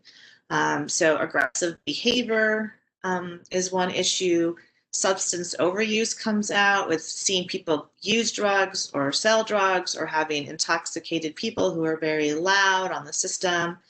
Riders notice and incidents involving people with mental health issues. That's a common attribute or common reason they give for some of the incidents they see. And they notice people houseless sheltering on the system. And from the employee groups in particular, they feel unsafe, and the word lawlessness came up in one of the quotes that I have in the larger deck from the group. And although I didn't necessarily hear that word as in the rider groups that DHM had, we heard in multiple groups and in some of the CBO reports a sense that people aren't following the rules. Other riders are not following the rules. And so just that sense that no one's enforcing it, or that they're, what happens when people don't follow the rules. Okay.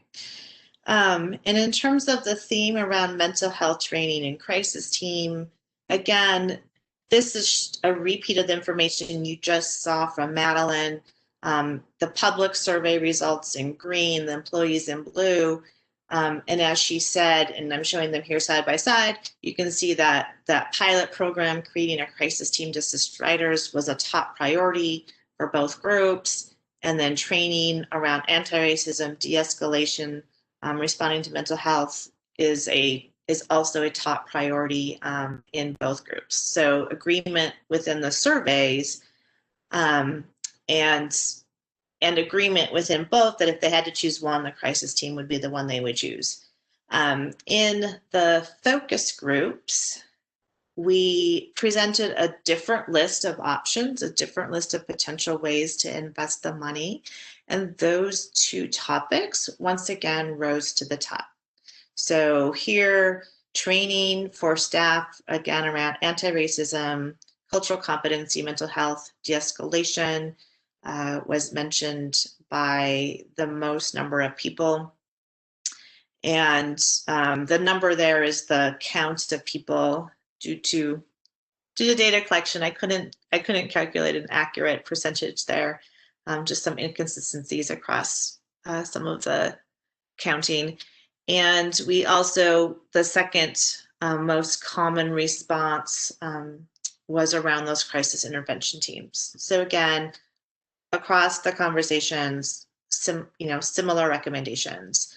The employee focus groups are shown here. And you do see a little bit of a difference in this case. Again, training in mental health and those crisis intervention teams are in their top 3. They're in blue, number 2 and number 3.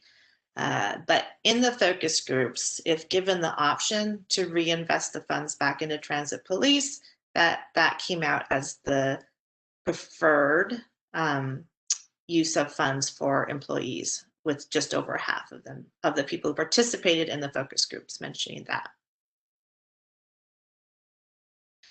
And although I just gave you the numbers and said, most people said training for TriMet staff was important, I just wanted to point out in this slide that that was called out in many reports. So it's not just a numerical majority, it's also broad in the different communities and the different the voices that we heard from. There was consensus on that issue. And similar, these are groups where crisis intervention teams was called out in the report by the CBOs. And again, you see multiple CBOs mentioning that topic as important to the people in their discussion. Again, to show you the breadth of consensus here. Okay. And the third theme I started with was the desire to see an increased TriMet presence on the system. In here, again, across the board, riders, employees, community members agree TriMet should increase staff on the presence or on the system. There's not consensus, or another way of rephrasing that might be to say there's not a mandate that that presence has to be one specific role. Community members want to see a staff that reflects the people in the communities. They definitely want to see multilingual staff, and they want to see support for language resources. They definitely want to have a sense that there's someone they can approach who's friendly, that they can ask questions of. Community members raise concern that, we just heard what are their top concerns. Their top concerns are around mental health issues and houseless people. They're not sure police are the best people to respond to those concerns, right? So it's not, those concerns are real and those problems are there, but who should be the best person responding? And then finally, what I will say is that employees see value in many roles, and they find transit police to be the most effective in dealing with some of the situations that they face. And when the situations come to that point when they need police presence, I think that there's a desire that they will be able to have that support. Okay. Here again, I'm showing you results from the rider survey that Madeline just showed you in a slightly different way. In blue, I'm showing, some of the top reasons that people felt unsafe were the lack of some type of TriMet presence, whether that was transit police, unarmed security, lack of fair enforcement staff. When I see this, what I see is that people aren't necessarily calling for one or the other to be there. They just want someone to be there, right? That's what I'm seeing. And the results from the employee survey were very similar in that, other riders or disruptive riders was the top reason. And then below that was the lack of a bunch of staff roles. Again, I interpret that as being alone or not having other staff around them is what makes them feel unsafe, rather than the lack of one specific role. That said, I want to point out that there, was 29% of those who felt unsafe on the bus, or 24% of those who felt unsafe on MAX, said it was because of the presence of transit police. And this is different than what we saw for employees, where the presence of police was not mentioned nearly as often in employees. Okay. And so when we had those conversations in the focus groups, when the CBOs had the conversations, really it comes down to three themes that work together. One is that an operator can't handle issues while they're driving, right? And then no one else is on board to help handle the issue. And even if you call police or call security, there's going to be a delay before they can respond. And so those are kind of just the three core issues that that we heard from as, you know, as supporting why it's the lack of TriMet staff that people are calling out to. Because essentially, if someone else was on board, someone else could be there to support the operators. In the hockey group where they talked to immigrants from Africa, for example, they mentioned specifically in Africa we have conductors on the bus, and so I think that kind of role was what they had in mind. Other groups might have someone else in mind, but again, just someone else on board is what they were looking for. Okay, in this chart, I'm showing some of the survey results, and again, I'm trying to combine data to show you in one visual. And so they asked in those surveys, trying to ask people, well, how important are each of these different types of roles to your personal sense of safety? So in blue, you see that 60% of employees, for example, said having on-street customer service was important to their sense of safety. And in green, you see that 71% of riders said, oh, on-street customer service is important to my sense of safety. And what you can see just overall is that for riders, that customer service position was rated the most important. And then kind of when you get down to police officers or fare inspectors, those, you know, fewer than half were saying those roles were important to them. And then on employees, what you really see is a slightly different, where again, echoing what we heard in the focus groups about feeling that there's not, people weren't following the rules and feeling that lawlessness was the problem. Police officers and inspectors, fare inspectors, were key, as were just security staff. Okay.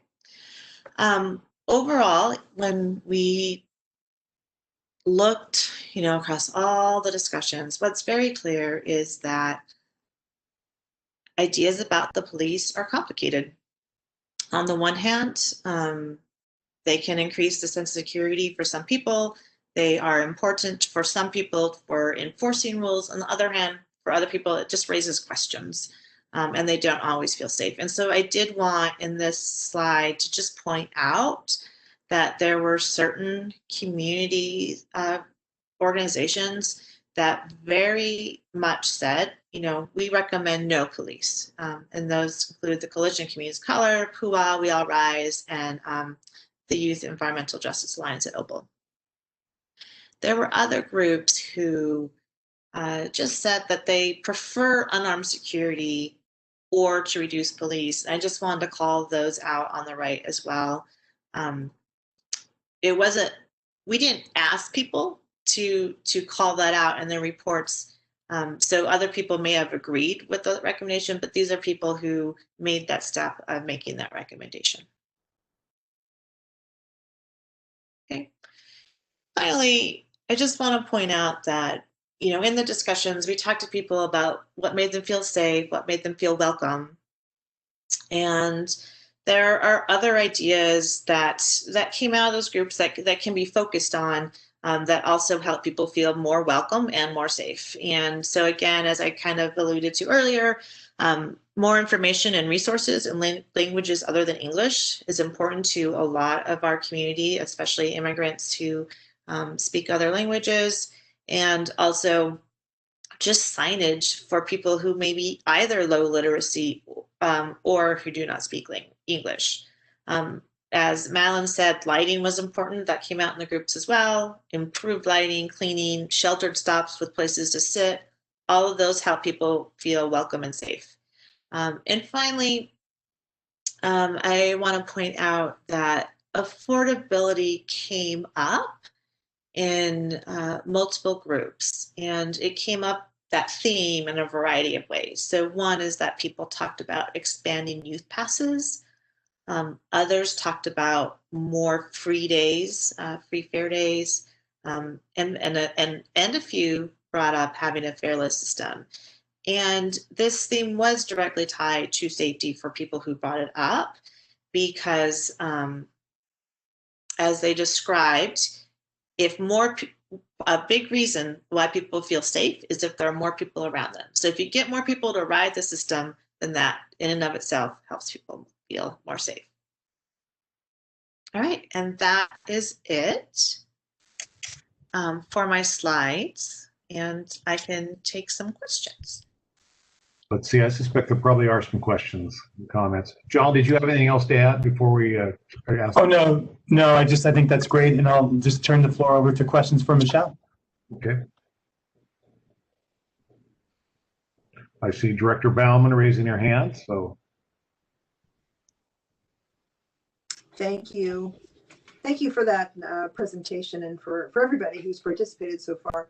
You know, there were questions or preferences stated about the types of security staff people prefer to see, you know, transit police, unarmed security, fare inspectors. And I know the TriMet employees who you surveyed understand those distinctions, but did you get a sense that the typical rider makes those fine distinctions between who these TriMet personnel are?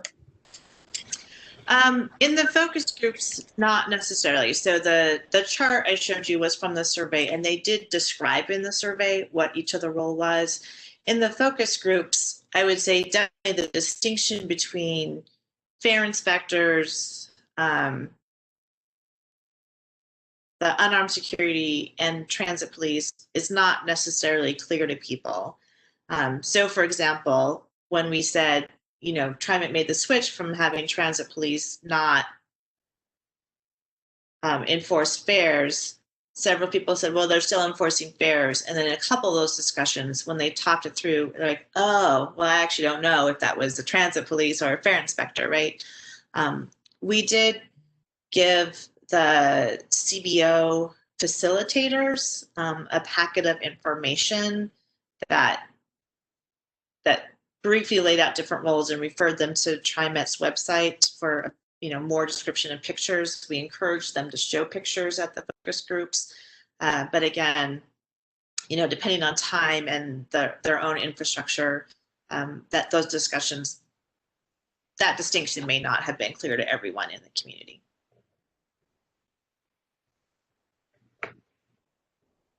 Did that answer your question, Director Bauman?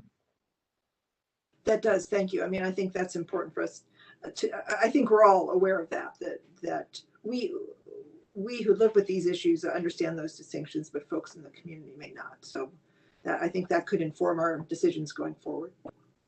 Great. Director Way? Yes, thank you so much again for this sort of higher level overview. Just one of my questions was, I wonder if in your research and in the focus groups, did the topic around citations and, you know, maybe some shuffles with fare enforcement officers around some of the things that folks might be getting cited on, I am just curious if that has come up in your focus groups, because, and I know that we have gotten some presentations like that before in the past as well, with more data, but I am just, again, curious if that has come up at all. And then second, somewhat also maybe related to, you know, someone getting stopped in our system. I know that there's a lot of different changes that are happening right now in ID laws, federal government, Real ID Act, and I think statewide there's a bunch of different things that are happening around, you know, ID. So, and I guess I'm just worried that, you know, that might be, again, a barrier for someone who's not English speaking, or for someone who really is still so new to this country, or even someone who's undocumented, you know, to show that and, you know, and be questioned by fare enforcers. So it's sort of a scenario that I just made up, but I'm just wondering if some of those themes have come up. I think for your first question, I might not know the topics you have in mind. So one, it might, if you tell me a little bit more, but in general, I think the conversations on fares were probably not as detailed as getting into the nuances of the types of citations. I think it was the idea that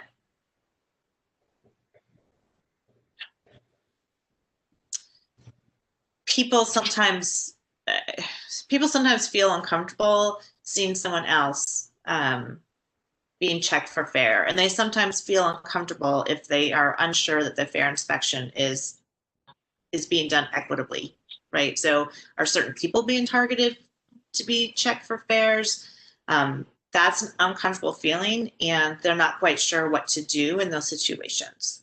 So, and those are the people who spoke up the most. And then there are other people who just said, you know, it wasn't that big of a deal to them when fare inspectors are on there. So I'm not sure if that kind of answers your question.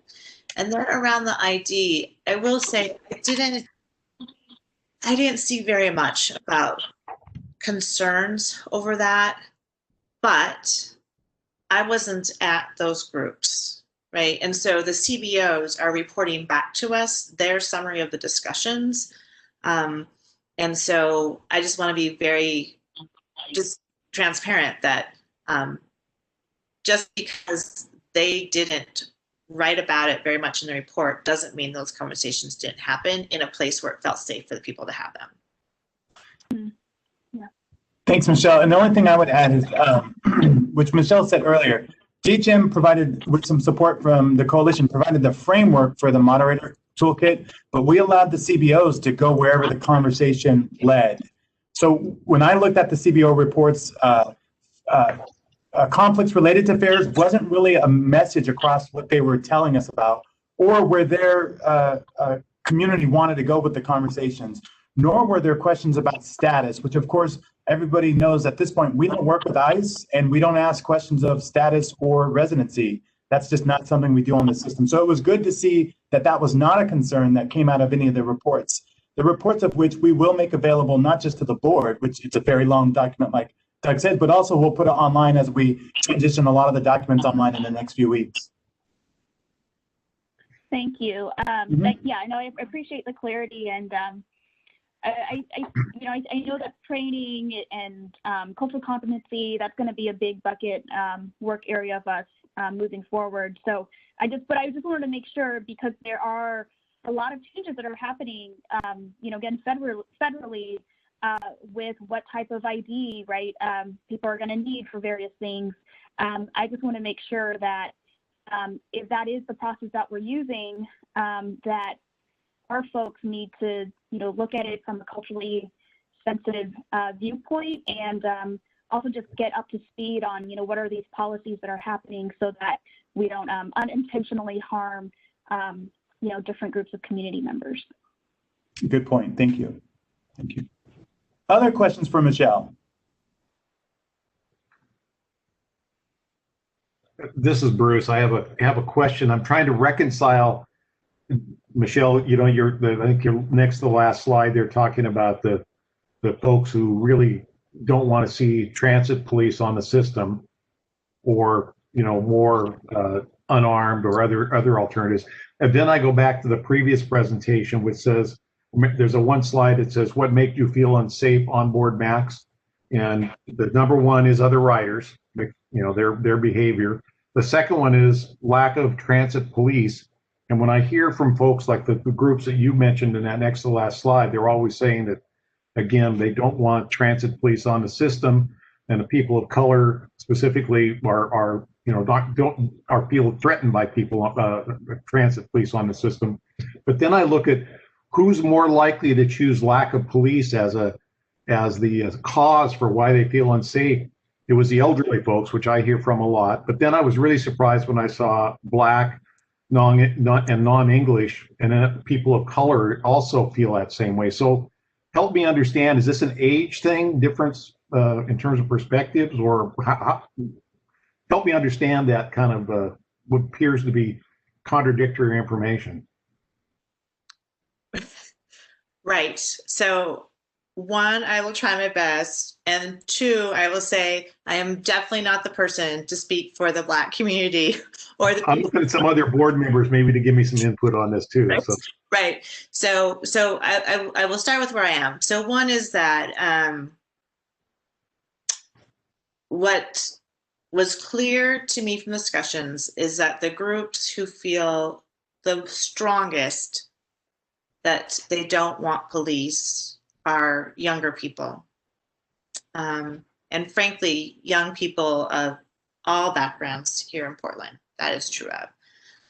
And when I went back and looked at the focus groups, the CBOs, and who participated, there were multiple groups that had a strong presence or were focused on the Black community. But many of those groups skewed young.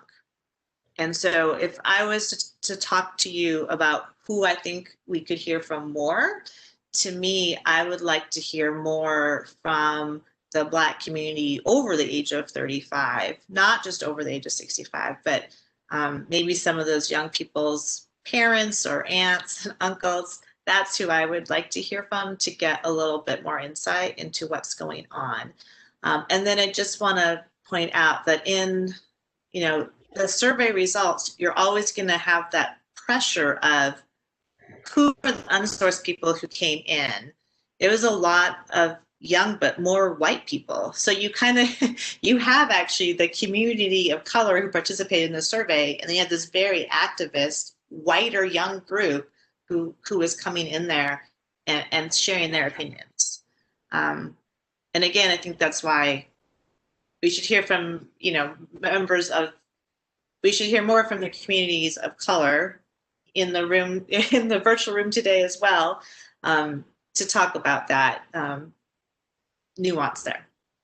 Thank you. I would turn it over and maybe ask Travis or Keith or John, your kind of perspectives on this one, since I'm really trying to understand. I think that, Bruce, if I could, maybe shed a little light on this, I think you have to drill down a little bit and find out if it's a bias in regards to transit, or if it's an overall bias in regards to the police period. And I think, during these times, I think, there's a lot of reactionary opinions that have come to the surface, and it's an overall, and so it's like, there's no delineation between TriMet police and the police in general. And so I think that's what spills over into these kind of surveys. And so I think you'd have to drill down and see what their issues or concerns are that go deeper than just saying that, I feel safer without the police. Yeah. So it's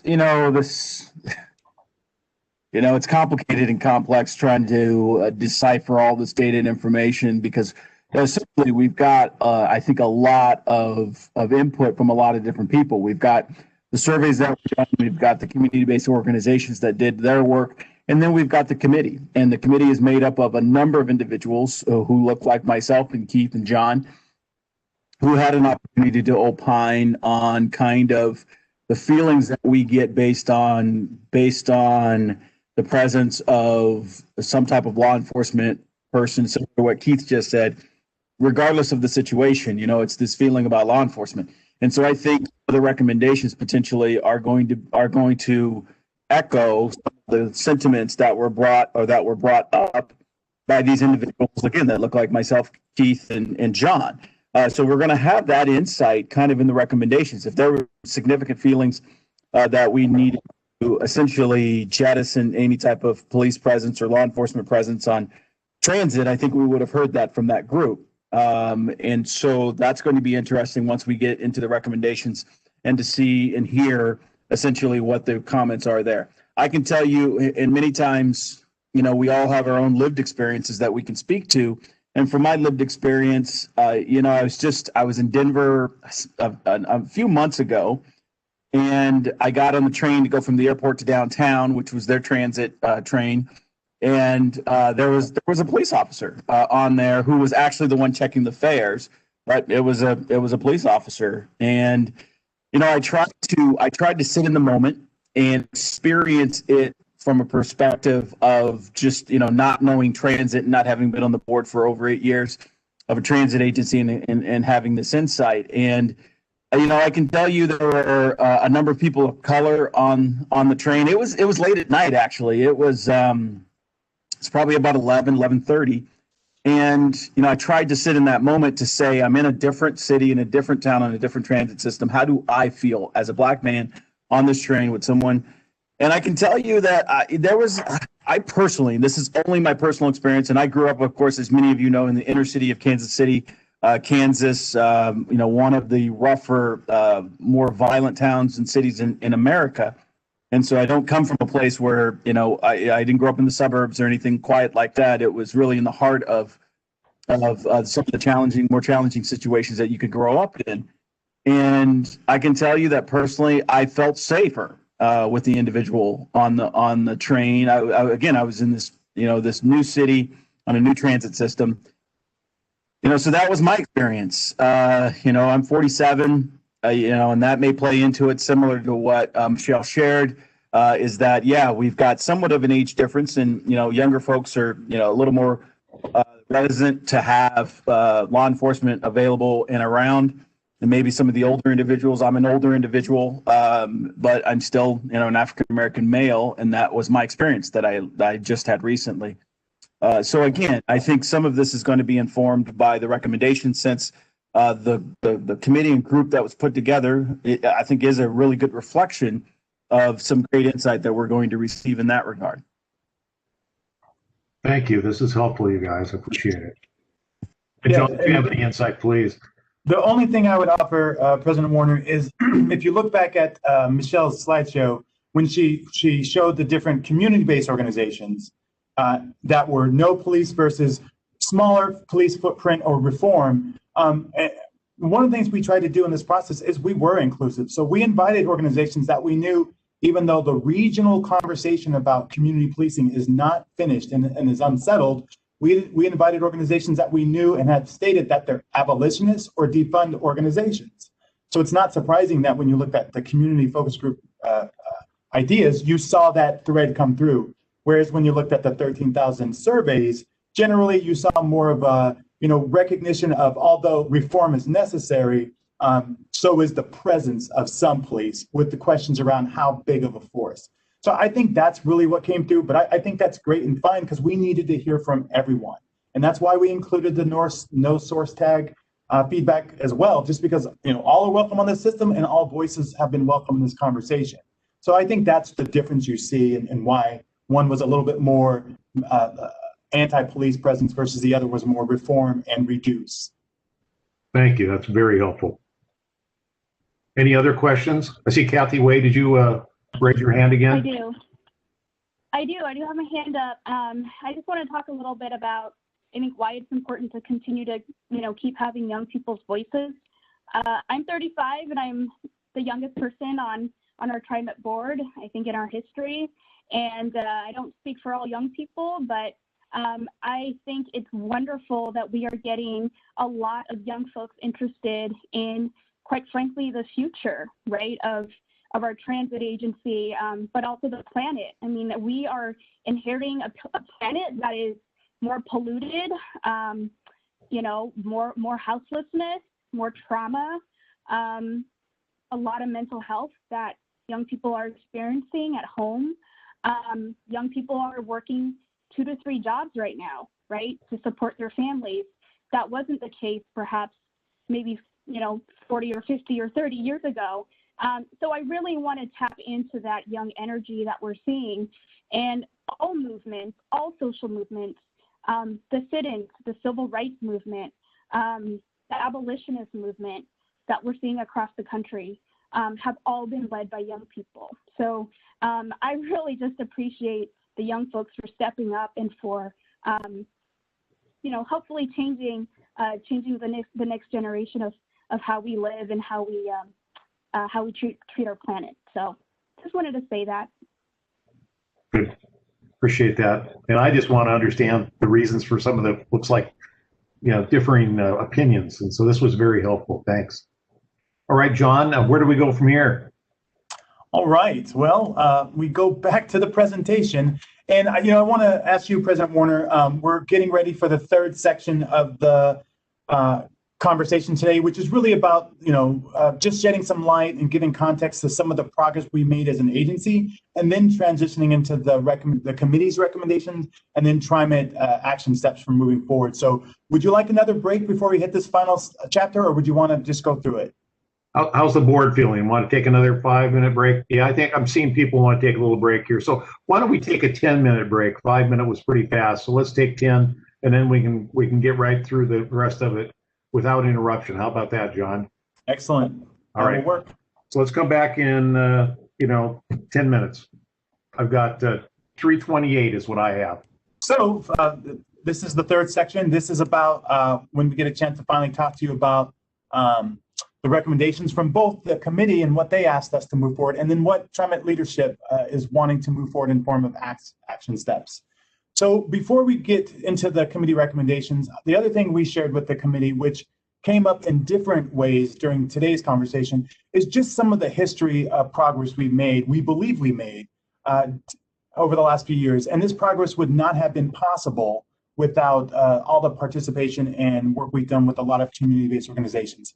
And we see this effort, this reimagined effort, as just the latest example of our willingness to continue to change in recognition of the fact that we are, as a public system, vulnerable to systemic racism like many other public systems. And so we feel really good about what we've done over the last few years and what we're going to do through this project. But we wanted to remind folks just a quick snapshot about what that was. So some of the areas of progress we feel like we've made to date were the two independent analysis by Portland State that found in our citation process no systemic racial bias. And for context, of the 50 major metropolitan areas, there's only ever been 2 that have done this, and that's us and Minneapolis. Also, as you all know, we've done a lot to decriminalize fare enforcement and pull it out of the regional court systems. And we've reduced the punitive impacts of fare evasion to just a citation. We've reduced the fines by over $100, and now folks can conduct and participate in community service instead of paying a fine, or they can enroll in our low-income fare program. Shelley's team and Eric Van Hagen did a lot to work with community to change TriMet code to make sure that folks know that fare evasion only is not a crime. And as it came up in the community-based focus groups, even the community are starting to realize that routine checks by fare police is no longer something that's happening. And instead, we have demilitarized the system and added more unarmed security personnel. And again, Eric and the team worked with ACLU to work on the IPT and reducing the use of interfering with public transportation. And one of the things Marla has been just open the door for and really supportive of is adding civil rights training, de-escalation training, and non-confrontational interaction training for the security staff doing support on the system. And finally, when it comes to fare equity, I'm incredibly proud of not just what we've done in the low-income fare program, but also what the agency has done around fare capping and our different initiatives like our Access Transit program or the high school program, which is putting almost $2 million a year out in free fares to about 100 community-based organizations and now 16 regional school districts. So all of that work and all of that effort is just kind of one more example of our willingness to work with and learn from community. And that's the spirit we took to the Transit Public Safety Advisory Committee that worked, as you heard a little bit, in a fast yet furious and focused way to sort of kind of move this work forward. And so you heard from 3 of the members this morning, but there were 16 in total. And I want to say about 75% of them were people of color. They were representative of all 3 counties. And over the course of 4 weeks, we conducted 7 meetings using 14 hours. And as Doug said, leveraging 400 pages of research, feedback, and just information to sort of help them understand what we're facing with and where they should work towards recommendations. What came across, hopefully, in today's research and feedback process was a sort of a series of investment themes. And these were the same themes that the advisory committee came up with as well. A need or a desire to see greater system presence, interest in some form of crisis response, interest around infrastructure improvements, more effort and action related to community partnerships, more outreach and communication, and even systems for reporting, and the use of technology or apps to sort of improve safety. And finally, and maybe foremost, training. So we posed these themes to the committee, and we asked them to prioritize where they think the resources should be dedicated. And what they came up with was the following. Their number one focus was training in anti-racism, cultural competency, mental health, and de-escalation for TriMet employees. And this came from the idea that if there was limited resources, they felt that would be the most effective thing, is to make sure our staff that deal with customers and writers every day are best prepared to support those customers wherever they need the support. The second most popular idea was the development of this crisis intervention team that's trained to support customers who have experiencing a mental health crisis or other behavioral health issue. And then that was followed by more unarmed TriMet presence, and then community partnerships for writer education, such as the writer ambassador or writer advocate.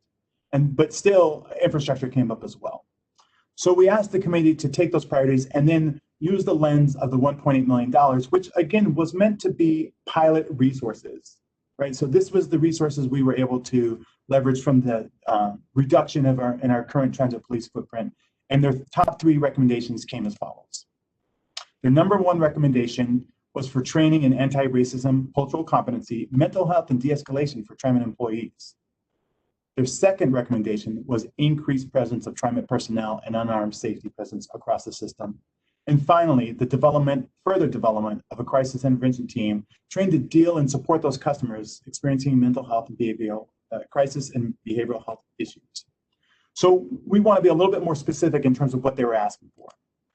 First, as you can imagine, they had a lot of very explicit ideas around the types of training they would like to see TriMet pursue. And so this training menu is not only pulled from their ideas, but also things we found across the online survey and the community focus groups. And there's a few more here, but you can see, just like the ideas represented by the speakers today and the board, more training around cultural competency, diversity and culture, trauma-informed care, anti-racist training, on-street customer service. So we have a very large menu of ideas to pull from when it comes to training. When it comes to increased presence, we see their recommendations come in the form of two different things.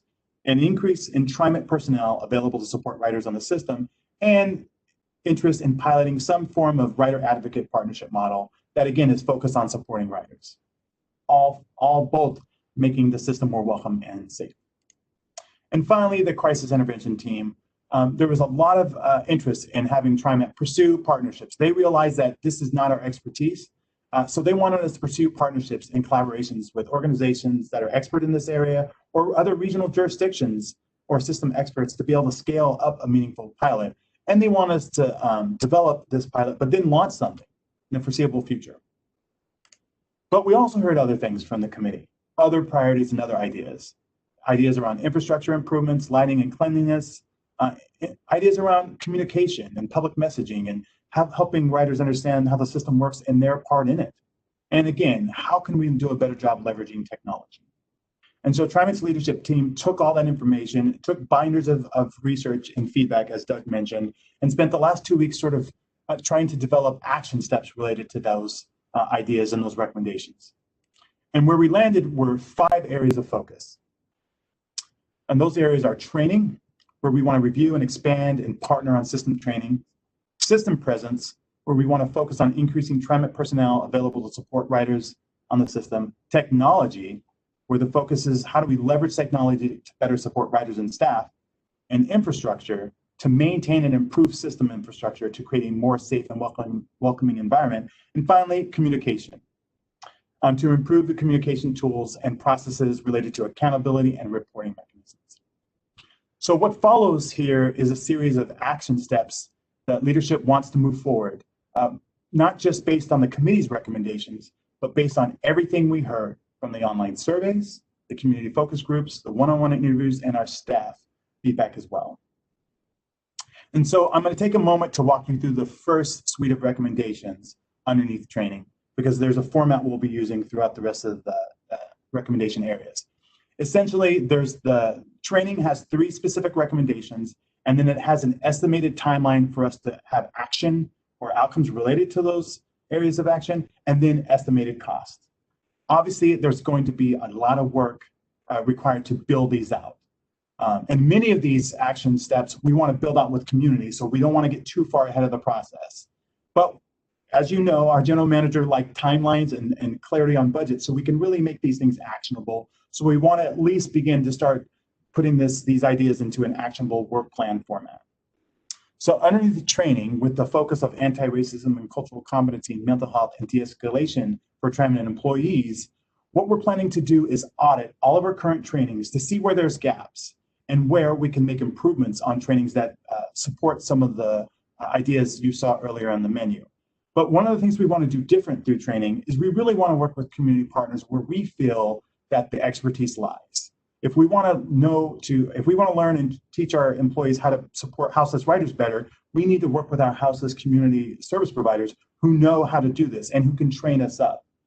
Same thing is true for cultural competency. So one of the innovative things we're going to be trying to do over the next few months is sort of invest in these community-based organizations who have that expertise, micro grants or other contracting partnerships, so for them to come in and audit and work with us to update our trainings and provide that training.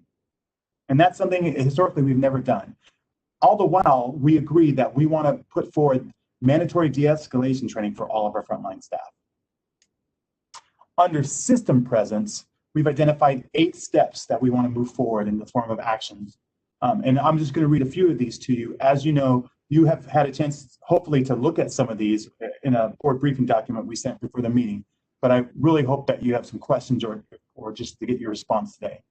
So when it comes to system presence, we want to make sure that all of the system presence we have, the frontline personnel have participated in the first rounds of these new trainings, right? Because that's the focus for it. That's where we want it. But we also want to look at ways to sort of strengthen presence on the system on some of the times that we heard. And if you unpack some of the feedback, there's definitely a lack of feeling safe later on the system, right? So maybe we can leverage and have a new pilot for TriMet personnel to ride trains at night. And that's just one example. And, you know, how do we connect our leadership more stronger to the system and have them be on the system and provide presence in a way that informs work going forward as well. But continuing on system presence, we really wanted to leverage the new, and we'll talk a little bit more about this in a second, but the new Safety Advisory Committee to work with us to build out creative, cost-effective pilot models for writer support and writer advocates. And then we want to pilot those models over the next 9 to 24 months. Now, I would say that these are the minimums. So if it says 0 to 9, we're being conservative, because some of this work we think we can get done in the next 3 to 6 months. And one of the things we're committed to do is, as part of the GM briefings, come back to you on an ongoing basis with updates on this work. But the other thing we're going to move forward is the crisis intervention team, where it's clear we're going to have to work with regional jurisdictions and community partners to really build out a crisis team pilot model. It's exciting that we're not the only organization thinking of this, but we see our model being transit focused. But we also want to make a timeline to actually implement that model. And the model we implement might be something that we can scale even greater over time as we identify potential jurisdictional organizations or efforts that we can align with. When it comes to technology, although we only have 2 areas of focus, 2 areas of action, underneath the first one, you can see that there are 5 steps or 5 areas that we're going to be focusing on. And essentially what we found through this process is that we need new, better, more responsive tools to help sort of the work we do across the 3-county area and ensure that our reporting systems are talking to the other reporting systems related to local and regional policing, to make sure that we have the capability to generate the reports for folks to understand what's happening on the system, and and folks can see it in a transparent and ongoing way. But we also think that technology opportunities lie within our actual infrastructure and our upcoming light rail vehicles, the Type 6 LRVs, where maybe we're going to explore the opportunity to put silent alarms on those systems. So if there's people having challenges on the systems, we can monitor that and respond quicker. So we're going to be using both the RFP process and just really sitting down an internal team to kind of think through where can we find innovative solutions using technology to better support customers and the system ability to react and ensure safety of our passengers and staff. Moving on to infrastructure, which was heard across many different conversations, specifically around lighting and how people feel safe on our stops and our stations. One of the things we think we can do in the very near term is do a complete system audit of the lighting and to make sure that where trouble spots are, we can address them as soon as possible. Another thing that we feel is pretty focused, is specifically recognizing our communities of color, is really conduct a stop and station safety assessment, focusing on communities of color first, followed by communities that we know are in low-income neighborhoods.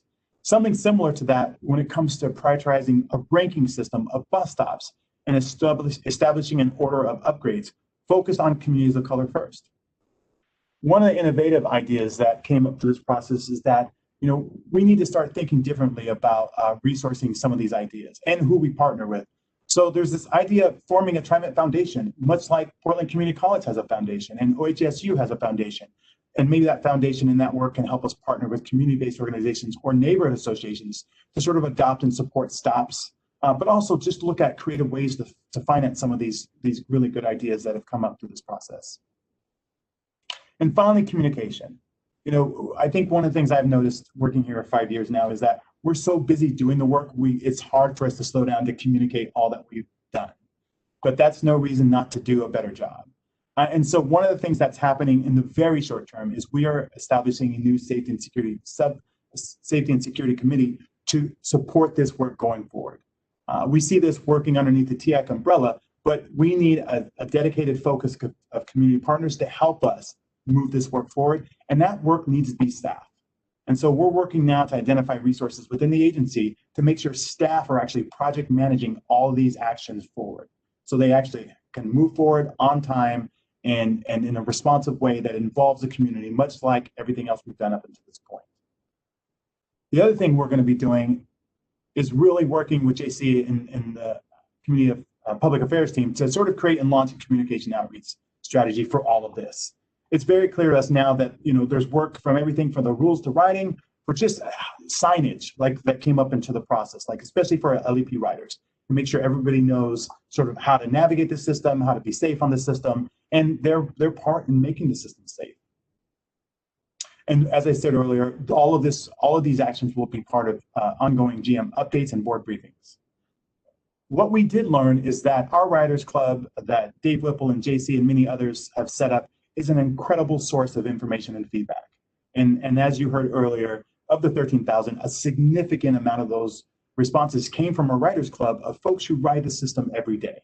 And so we think we can continue to leverage that group and ask questions, much like we did through the survey process, to see how we're doing over the next 6, 9, and 12, and 15 months, to make sure these actions are actually leading to meaningful change in perceptions on the system. And to that end, we see an opportunity to convene a regional conversation on transit safety in not too distant future, bringing in community-based organizations and other stakeholders to talk about where we're at as a community as it relates to transit safety and security, and where we're at with all these action statements. So just a brief summary. At this point, we've reached out to all of our Transit Public Safety Advisory Committee members to let them know that all of their recommendations are moving forward. And in addition to those recommendations, the leadership team has identified 22 additional action steps that we believe not only speak to what they were asking for, but also respond to what was captured in the community focus group process and the online survey process. We talked about earlier, we're still, although we've reduced the size of our regional police footprint, and that's the genesis of the pilot resources we're using to support some of these projects, we still will maintain our regional police contracts in order to sort of have a regional approach to public safety as a core foundational model. and continue to work with Multnomah County Sheriff's offices and others to do that work. But I think one thing to understand is as we build out these recommendations, and I think you heard it from Marcus and Anthony and many others, community engagement and innovation will be core principles to this work. And we look forward to explaining to you that every time we come back about how we work with community and how we brought innovation to moving these actions forward. So just quickly, next steps. We've begun to communicate the process and some of these ideas out to those 42 organizations that did the heavy lifting. We're in the process of trying to create it through the bylaws of this new stand-up committee that's going to be kind of overseeing this work and working with internal staff to move it forward. And we have a lot of work to do, as you can imagine, building out the details related to those 25 action steps. But people here are very excited. And the last thing I want to say before we turn it back to Doug to sort of lead you all in a discussion where we can go back and forth to any of the slides that I went through is that we leverage the talent and time of a lot of folks in addition to their day jobs that did a ton of work on this project.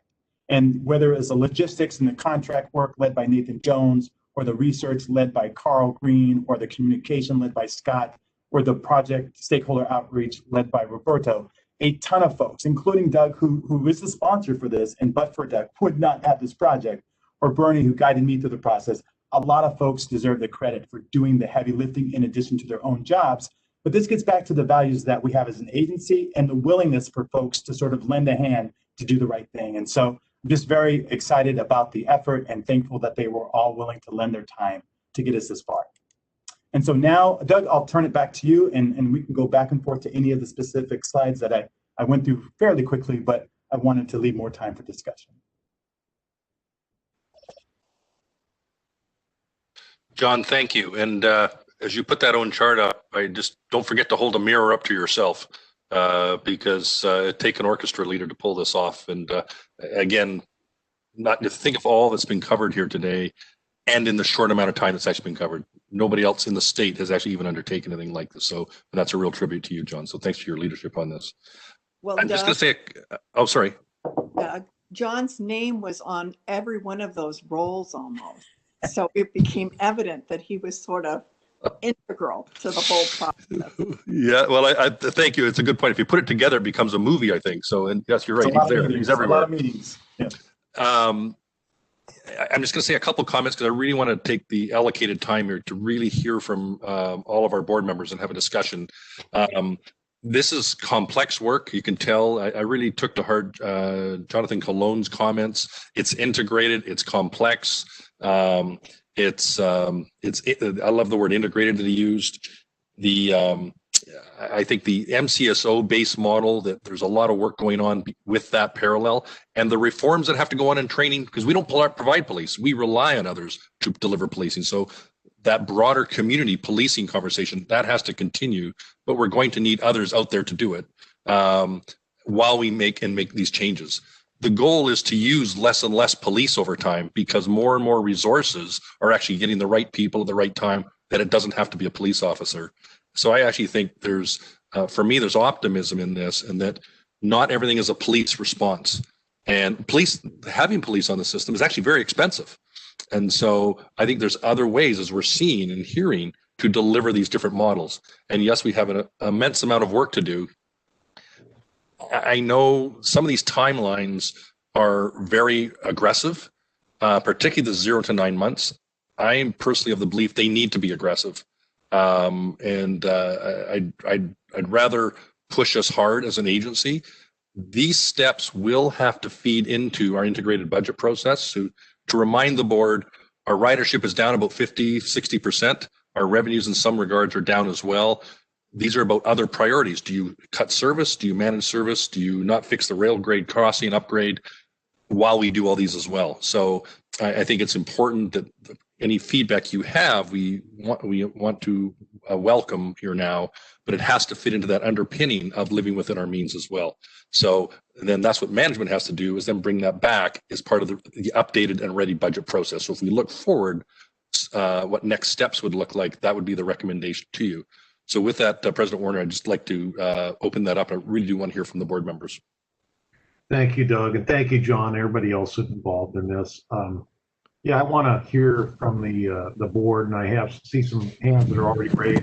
I think what we need today is the board. I think Doug and the staff would probably like a nod that we're heading the right way in this.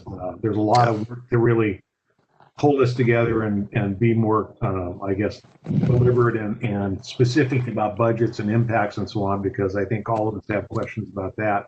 But I think let's really kind of talk about the concepts, the issues, and kind of the priorities. Make sure that we're all on the same page there, and then ultimately, I think we just give Doug and the staff some guidance to go back and flesh this out a bit more and have further discussions as we move into our budget. So that's kind of the way I see it going, Doug. Does that make sense? Yeah, yes, correct. Agreed. Okay. All right. So why don't we start with the people who got their hands up? Keith, I see you're first, looks like. Much. Doug, your team has done an excellent job, I think, in this presentation, and I think it's going to be, I think we are definitely going in the right direction. We may be challenged with some budget issues, but I think we're definitely going in the right direction. I'd like to go back to slide number 12. And in that slide, we're talking about the different folks that actually interact with our customers, the riders. And as we're looking at that, I guess I would like to see some kind of a dedicated counseling, some kind of a system that is dedicated to safety and security, other than the typically counseling that we have, employee assistance program or whatever it's called. And there's going to be a cost to that. But I think it's important to do that, because I know that if I was doing those jobs and coming in contact with the general public on a regular basis, that could be very stressful, and it could get to a point where I hate to come to work every day. And so I think that's something that should be strongly considered and looked at. On slide number 16, we talked about the training and outreach, and I think hopefully there's an opportunity for the board to be able to attend and observe some of these trainings, so we can be advocates as well and have an idea. So when someone questions us about, well, how come we don't do training? Oh, we do training, and it's excellent training, and this is what we do.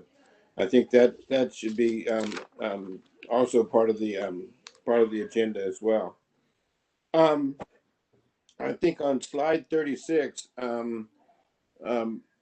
John, I think if you explain, make sure that everyone understands, because when they first look at the first blush at 2 independent studies showing no systemic racial bias, folks are going to say, looks like a bunch of BS. But when you explain it and clarify it so that everyone has a clear understanding of that this is compartmentalized and it's not overarching, then they have a better understanding of what's going on and how it impacts the overall picture. And I think that I really like the idea of the technology piece. And I don't know, do we have an app for TriMet? Yes, we do. One of the concepts we also talked about, Director Edwards, this have to be developed, is if for anybody use Waze in their vehicles, where if you participate in Waze when you're traveling, where the icons come up, police on your left, construction on your right, things like that. Yes. We even talked about trying to develop something like that, which engages the public in the state of our system, security-wise, safety-wise, and even performance-wise. So that's something we've, as a subset down the road, we're even looking at how we innovate. Great. I think that would be excellent, because if I'm getting ready to get on I'm getting ready to go in and I look on my phone and it says, well, there's an accident or there's some kind of traffic problem, then I can choose an alternative route. Yep. And I still get to my destination in a timely fashion. And I think that's important. And also we can get feedback from our riders as well, yep, through online surveys. And I think that's an excellent way of keeping us in real time, knowing how we're doing. I think that would really help also. And I think overarching to me, everything should, this safety and security should translate into a seamless relationship between TriMet and the community. And I think that's the important piece that I get out of all of this, is that we're not separate from the community. We're not separate from our riders. We're all one entity. And if we can convey that, you know, and so that our community understands and believes that, I think it's going to make everything much better for overall, because then they have a clear understanding that no, TriMet is, I'm part of TriMet, you know, and vice versa. TriMet is part of the community. And I think that, to me, that's the overarching picture that we want to, the message that we want to convey. Thank you, Director Edwards. The one comment I just would add to this is, as we talk about this, the caring, the welcoming for all, if we can, if some of us go back in time to remember those days called Block Watch. Yes. And, right. And even put signs in the windows, right? So where you have TriMet Watch, where it takes a village, not just to operate it, that's our job, but it takes a village to care for it. So it's really the North Star for me, Director Edwards, long-term for this agency is about an integrated caring approach to our mobility. Yes, I certainly agree. Thank you. Okay. Should I just go down the list and call on some members? Maybe I'll just ask Director Simmons to comment or provide us questions. Yeah, just a comment. Going back to slide 12, John will get used to flipping things back and forth.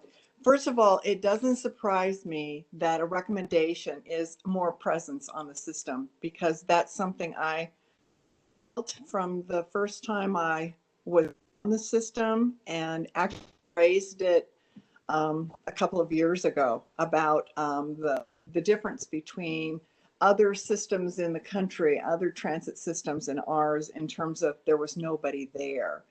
The second thing, and I've mentioned this to Marla, is that there has to be a way for the community to, there has to be a uniform way to distinguish what different people's roles are. If you go into a hospital, the name of the person and whether they're a doctor, a nurse, whether they work in radiology or anything, you know it from the minute you see them in the hallway. If I see these people, I'm not sure I would know, number one, what they do, why they're there, and I wouldn't know how to distinguish between the PPI people, the G4S people, or the transit police. I wouldn't know that what one person's role is versus another.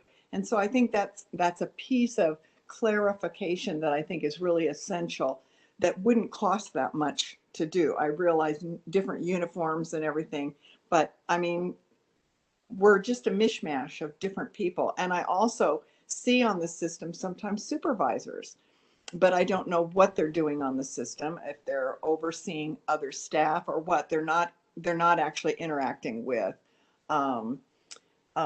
passengers at all. I think the crisis intervention is absolutely critical. When the community talks about, the riders talk about what makes them feel unsafe the most, it has to do with other riders. Well, if somebody is experiencing a crisis, I mean, and there's nobody there, you don't know what to do. You don't know what to intervene. I remember telling someone on the staff about what I thought was some kind of a, okay, how do you say this? There was a situation that I observed on Max that I felt a young woman was being used for sex. And that I didn't know if I should say something. You could tell she didn't belong with this gentleman. He was urging her to get off and go into a hotel with him, and sex trafficking. And, you know, you just don't know how to report it. And 911 isn't going to respond in enough fashion. If there were people trained to understand, see, and identify that behavior, they could intervene and see if that's really what this young woman really was wanting to be a part of. I mean, there's all kinds of humanity on our system, and if nobody's there with any guidance in terms of how to identify it, it makes it unsafe for everybody. So I think the work is great. It doesn't surprise me at all in terms of what the recommendations are.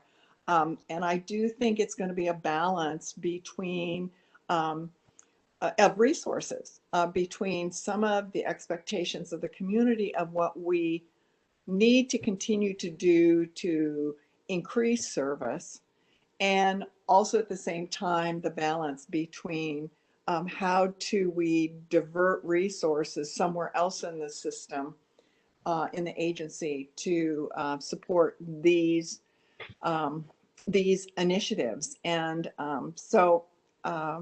you know, I think it's going to take a lot. Some things will be less expensive, some things will be more expensive. So there's going to have to be, over time, you know, a really hard look at the most cost-effective way that we can accomplish some of this. So good work. I'm pleased to say that I have no difficulty supporting any of the recommendations. Thanks. Thank you. President Warren, just a reminder for Vice President Stovall, I think has a time commitment. Well, then we better let Director Stovall, or you know, Your Honor, make some comments here. Thank you, Mr. So, you know, as I referenced earlier, I think what we're dealing with here is somewhat of a complex issue that's going to require, I think, a starting point and then course corrections and adjustments as we move forward. And I believe what the committee came up with as far as the recommendations and what the staff have worked on, I think are the right places to start for sure. And as already referenced, you know, we've got some budget challenges, but we, you know, essentially this is something that is so critical over the years that we have been dealing with this, that we've got to make sure that we find every effort to move forward with the most critical components of this plan. You know, I think TriMet's history has been one that we have been proactive already, working on a lot of things, decriminalizing fare evasion, doing the studies. This is something that's the hallmark of TriMet's efforts to ensure that equity is at the forefront of what we do. As John already referenced, the diversity that exists among our leadership team, our board, are all things that point to an agency and an organization that is absolutely being proactive about making the changes or adjustments. You know, as we look at, many times we come to a conversation like this with you know, with a lot sometimes of pre-designed, preconceived thoughts and ideas of where we need to go. And sometimes we've got to take a pause and look at the information and data. You know, folks, they're always telling us we need to listen. We need to ensure that we're engaging the community. In this process, we have done this. And the speed at which we've been able to convene and conduct these meetings during COVID, I mean, this is something that I think has been missed. Not only have we been able to pull together a diverse and very august group of individuals to lean into this conversation, but we've done it, and John's team has done it while in and out of pandemic lockdown. So that's been impressive. I applaud everybody that put their efforts in here, every community group, every community individual, all the folks that leaned into and took the survey. I'm supportive of the recommendations. As I stated, you know, these are things that I think we need to look at every opportunity to greenlight this stuff. I know there will be some budget challenges, but as Mr. Money, where our budget is, where we invest our dollars, speaks to our both present and ongoing desires of where we want to see our agency and our community go. So I think it's very important that we do this, and that we also find a way to ensure that it doesn't just stop with this. That this is the starting point. We begin to have any type of course corrections or changes or adjustments that we need to truly have a positive impact on our community. But, you know, after being on this board for 8 years and being a person of color, I can absolutely tell you that I do believe that there is systemic and systematic racism and biases that exist in our communities. And I am proud of the work that TriMet has already done and completed over the years towards diversity, equity, and inclusion. We delivered the largest contract in Oregon history to a minority contractor. That is a tremendous opportunity for multi-generational wealth attainment and creation. And that's a phenomenal effort that we've been on. And that's the first step in making sure that we can ensure that equality, equity, safety, transcends just the concept of small types of groups and is inclusive of everybody. So I know this is a little long soliloquy, but this is work that I'm absolutely passionate about, and we have spoke on numerous times. And so it's great that we are at this precipice. But we need to take this opportunity to implement, the things that we've outlined and continue to push forward. I absolutely apologize, folks. I didn't get the updated appointment switched to my calendar, and I got a 4:30 appointment that I got booked. So I profusely apologize because this is important work, and I wish I could stay on to hear the other board members' comments, but I apologize. I do have to drop off. That's okay, landslide. Apology accepted. Thank you. Yes, landslide all the way. Thanks, Thank Travis. you, team. Doug, and your leadership. Greatly appreciate it, folks. And again, I apologize. Director Stovall, I just, the one thing as you sign off, Travis has always pushed us on innovation, and I just really want to call that out. It's been very helpful, not only throughout his tenure that I've been involved with TriMet for 5 years, but during this process as well. There's a lot of innovation embedded in this. We don't have a category called innovation, whether you look at developing a foundation, whether you look at these Waze apps, things of that nature. So we didn't call out innovation, but I really want to give Director Stovall a lot of credit for helping management to be better in that area. So innovation is at the strategy level, there is some there. A lot more typically comes in innovation as you unbundle it. So the culture of innovation will have to continue to be present in the many, many months and years ahead. So I want to give this Director Stovall a lot of credit here for helping us to make sure we don't lose sight of that as well. So thank you, Director Stovall. I do, you have to go. Thank you. And we'll see everybody later. All right. Director Way, I'm going to turn it over to you. All right. Well, first off, this has been great. It has been a very long day, I know, for a lot of us, but I feel like we have covered a lot of really important, amazing, even some groundbreaking information, right? That I think in the last 5 decades that TriMet has been around, we really haven't been able to push ourselves past asking some really difficult conversations. So thank you, John, again, for just all of your hard work and your team in, putting this in such a way that I think the board and hopefully the public can understand and go back to. And Doug, I just want to also thank you for your transparency and for your leadership. I really wanted to underscore what you said in your sort of first lines of opening remarks, in that, you said we need to address the structural racism and the bias. And then you sort of ended by saying, at this point, you believe that policing work needs to continue, but the goal over time is to use less and less police and seek out other models. And that's huge. That you just made a really big statement there. So I just want to, again, thank you for, for saying that. Thank you for, being on this journey, this personal journey as well, to learn and unlearn a lot of things that maybe our, societies have taught us. So I think with that, I think one of my first couple points that I want to make is around just sort of this policing conversation.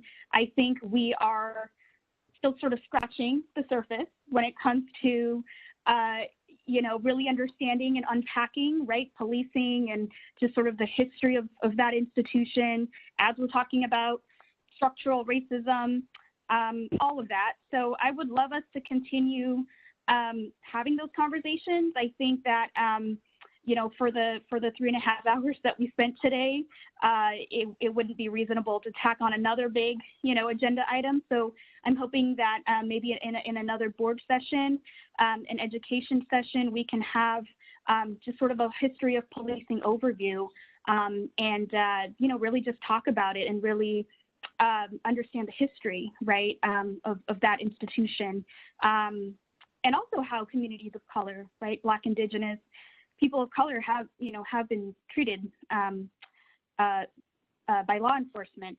So that's just a comment and an idea. I also, you know, want to tack on, I think, what Director Simmons said in terms of making it really, I think, clear for the public to understand as we're trying to increase, you know, our presence on the system. Even me as a TriMet board member and taking TriMet, you know, since I was 14, to have someone stop and just even say, you know, in uniform and say, you know, hey, can I check your fare, or can, you know, ask a question, it could be a very intimidating experience. And so I would also really like us to look at ways that we can really, you know, improve our customer service. Again, you know, whether that's, I think this idea has come up a lot, but whether, you know, different folks have cards saying, you know, my role is this, and also even to the extent of like, these are your rights, you know, these are your rights as transit riders, right? I think that would be something that, you know, I think would be really great. And again, an idea. Let's see. And then I just want to talk a little bit about just, you know, all of the issues that we're hearing around substance abuse and mental health and houselessness, and how those things are just so very much interconnected. And we know that those issues are going to get worse as this pandemic just continues to, you know, really impact all of our lives. And I want to, you know, I think what I want to say with that is, I think we have a role. I mean, TriMet has a role in sort of solving some of these problems and issues. But I would also even ask, you know, the health departments, right? The Multnomah County Health Department, the mental service providers, given the resources that hopefully we'll be able to shift, how can we really work together closely with them? Because I don't want us to be an agency that necessarily is providing those types of services, if that makes sense. I think we need to continue to leverage, you know, our strong skill set, and also really leverage, right, what community health providers and mental health providers can give. So that's maybe a little bit more of a delegation of roles or a delegation of specialty in different professions. And I think to tack onto that, you know, perhaps another idea that I was also thinking about is, you know, sharing of maybe different positions as well. So, you know, if we want to eventually sometime down the road create positions for, you know, licensed clinical social workers, for example, to be part of our crisis intervention teams, we can think about what that could look like, right? How that funding can come from. So again, I'm just kind of thinking about all of these different potential positions that we'll be able to create.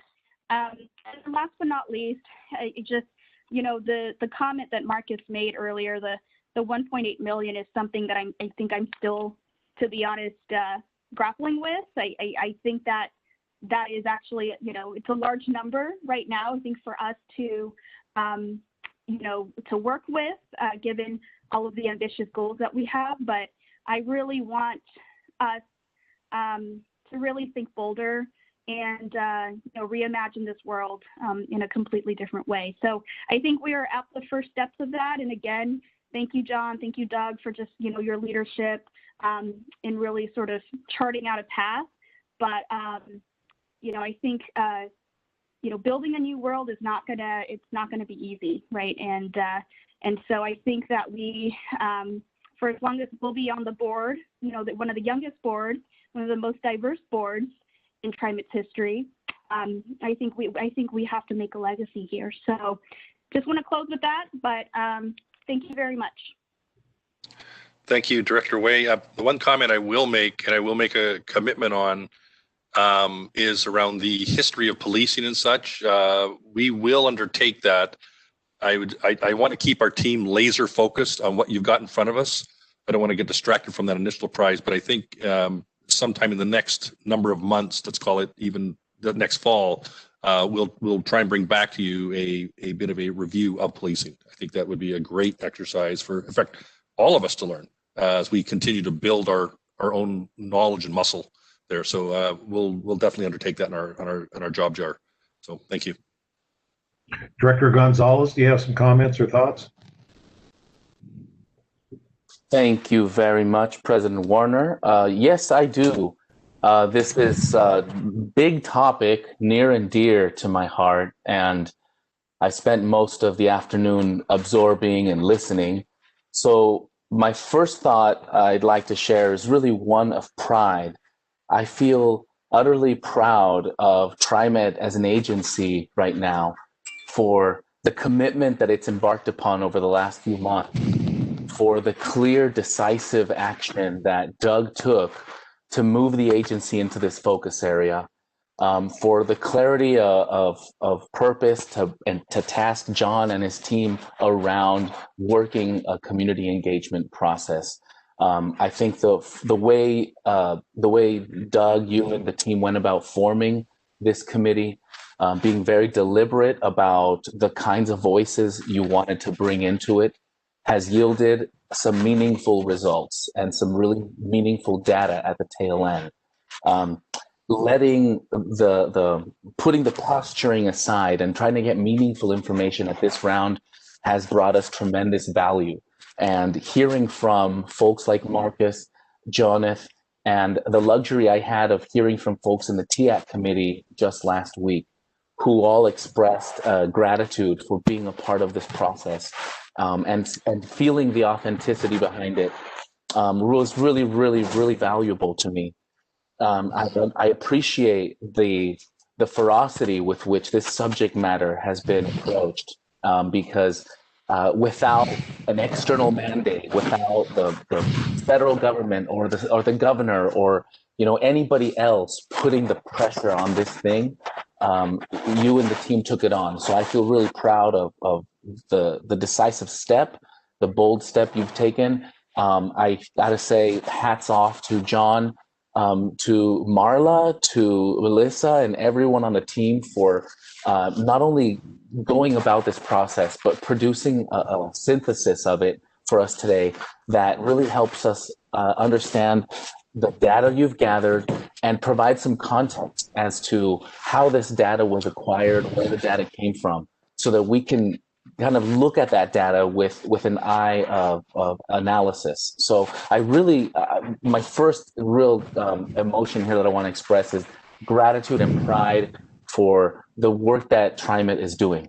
And this is just another chapter of a legacy of things that have been happening without the directive and under the unsuspecting watch of the community around us, without any fanfare, without most people even noticing. TriMet has been able to deliver the most diverse board in not just the agency's history, but by and large in agencies in the region, as well as in its diversity and inclusion programs with subcontracting, as Director Stovall mentioned, having awarded the largest contract to a DBE in the state of Oregon. Again, without mandate, without fanfare, under the direct supervision of ourselves, of the internal work that the agency does. And so I'm very proud of when these sorts of practices can happen and go unnoticed for so long.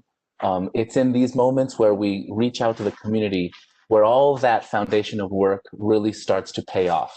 Because today you're getting greater visibility for the diversity of the board, the diversity of leadership staff, but you're also getting a synthesis of information with the perspective of people that really want to get this right. From the board, from the staff, I'm seeing it throughout. So I really appreciate all of that. So aside from the hoorah piece of it, I want to acknowledge I'm hearing a lot of interesting things that are coming out. Not all of it a surprise. Through the years, we've heard from the community a lot of different perspectives about policing, and we're hearing that come through in the data. My lived experience can relate to some of those perspectives very directly. I understand wholeheartedly what it's like to see a uniform and not feel like it's there to protect you. It's there to protect the world from you. And you might feel like they're not there for you. And so, I understand that that's something many of us in the community experience and go through on a daily basis. And that's part of the trust building that needs to happen. The agency at large in its trust building process, some of the challenges I see in front of us are the fact that we have to build trust with a community that also has to build trust with us. We are, at the end of the day, looking for a responsible use, a reliable system. Our job is to give reliable, safe transit service to the public, and we cannot do that without the public using it responsibly and being a responsible steward of the system and being an ally in this community-owned security that at the end of the day, no level of uniform, no level of training will provide if we don't have public that is a partner in that process. So how we bring that trust building, how we bring them to that level of partnership is something I'm really looking forward to exploring further. And last but not least, I want to point out the importance of having the community involved throughout the process. At the end of the day, this will be done right, from my perspective, if the community feels like this is their system and it's there for them. And I think about the types of uniforms, the types of training that we want to give people, at the end of the day, is better suited not to ensure compliance per se, but to ensure public service and customer service. And compliance is a little piece of that, but it's a basic expectation so that we can begin benefiting from all the great customer service that can happen when compliance and the basics are met from both parties. So that's how I see it right now. I'm really appreciative of the time to give my thoughts and frankly to hear from the community through this process. We have some important work ahead of us. I believe we can do it, and I feel comfortable knowing that TriMet is not waiting for anybody around us to show us the way, that we're happy to go discover it and find it for ourselves. And I'm really grateful that we're bringing the community along with us to do this. Thank you. Thank you. Thank you. Very good. Lori, I don't think I've called on you. You have not. Thank you. Mainly I want to just endorse what everyone else has said. This was just a huge lift for the entire team, and you've done a tremendous job, not only synthesizing what you've heard, but developing some what sound to me like very feasible and appropriate, doable recommendations. I do have just a couple of comments. One is this. So we've heard today all of the data that you pulled together from survey questions and focus groups about what gives people a sense of security. And, that's so important, right? Folks aren't going to ride the system unless they feel secure. So I'm glad we've heard that. But the other side of that is what is actually effective in making the system safe and secure. In other words, it's one thing to ask people what will help them feel secure, but what is the what steps actually result in less crime, a cleaner system, people, what steps help ensure that people will kind of conform with the norms of being good writers. And I haven't quite heard that today. I have a feeling that some of the steps like improved lighting actually are going to be very cost effective for those sorts of results. But that's why I'm very glad to hear that some of these proposals are going to be conducted as pilot programs so that we can say, these are our writers and folks in the community like the idea of a crisis intervention team. Let's pilot it and see if it really does have an impact on safety. So I think that's going to be sort of the other side of the coin from the work that's gone on so far. And related to the crisis intervention team, the board members, I'm sure, remember back in June, we got a tremendous number of emails from the community when this issue was kind of front and center, and we were all grappling with it. And there's one, and this may be more in the form of a question, perhaps, to Marla. There's one that has stuck with me, and if you don't mind, I'm going to look over at my screen and read part of it. It's an email from someone who identifies herself as an emergency dispatcher. And again, this relates to the crisis intervention team idea.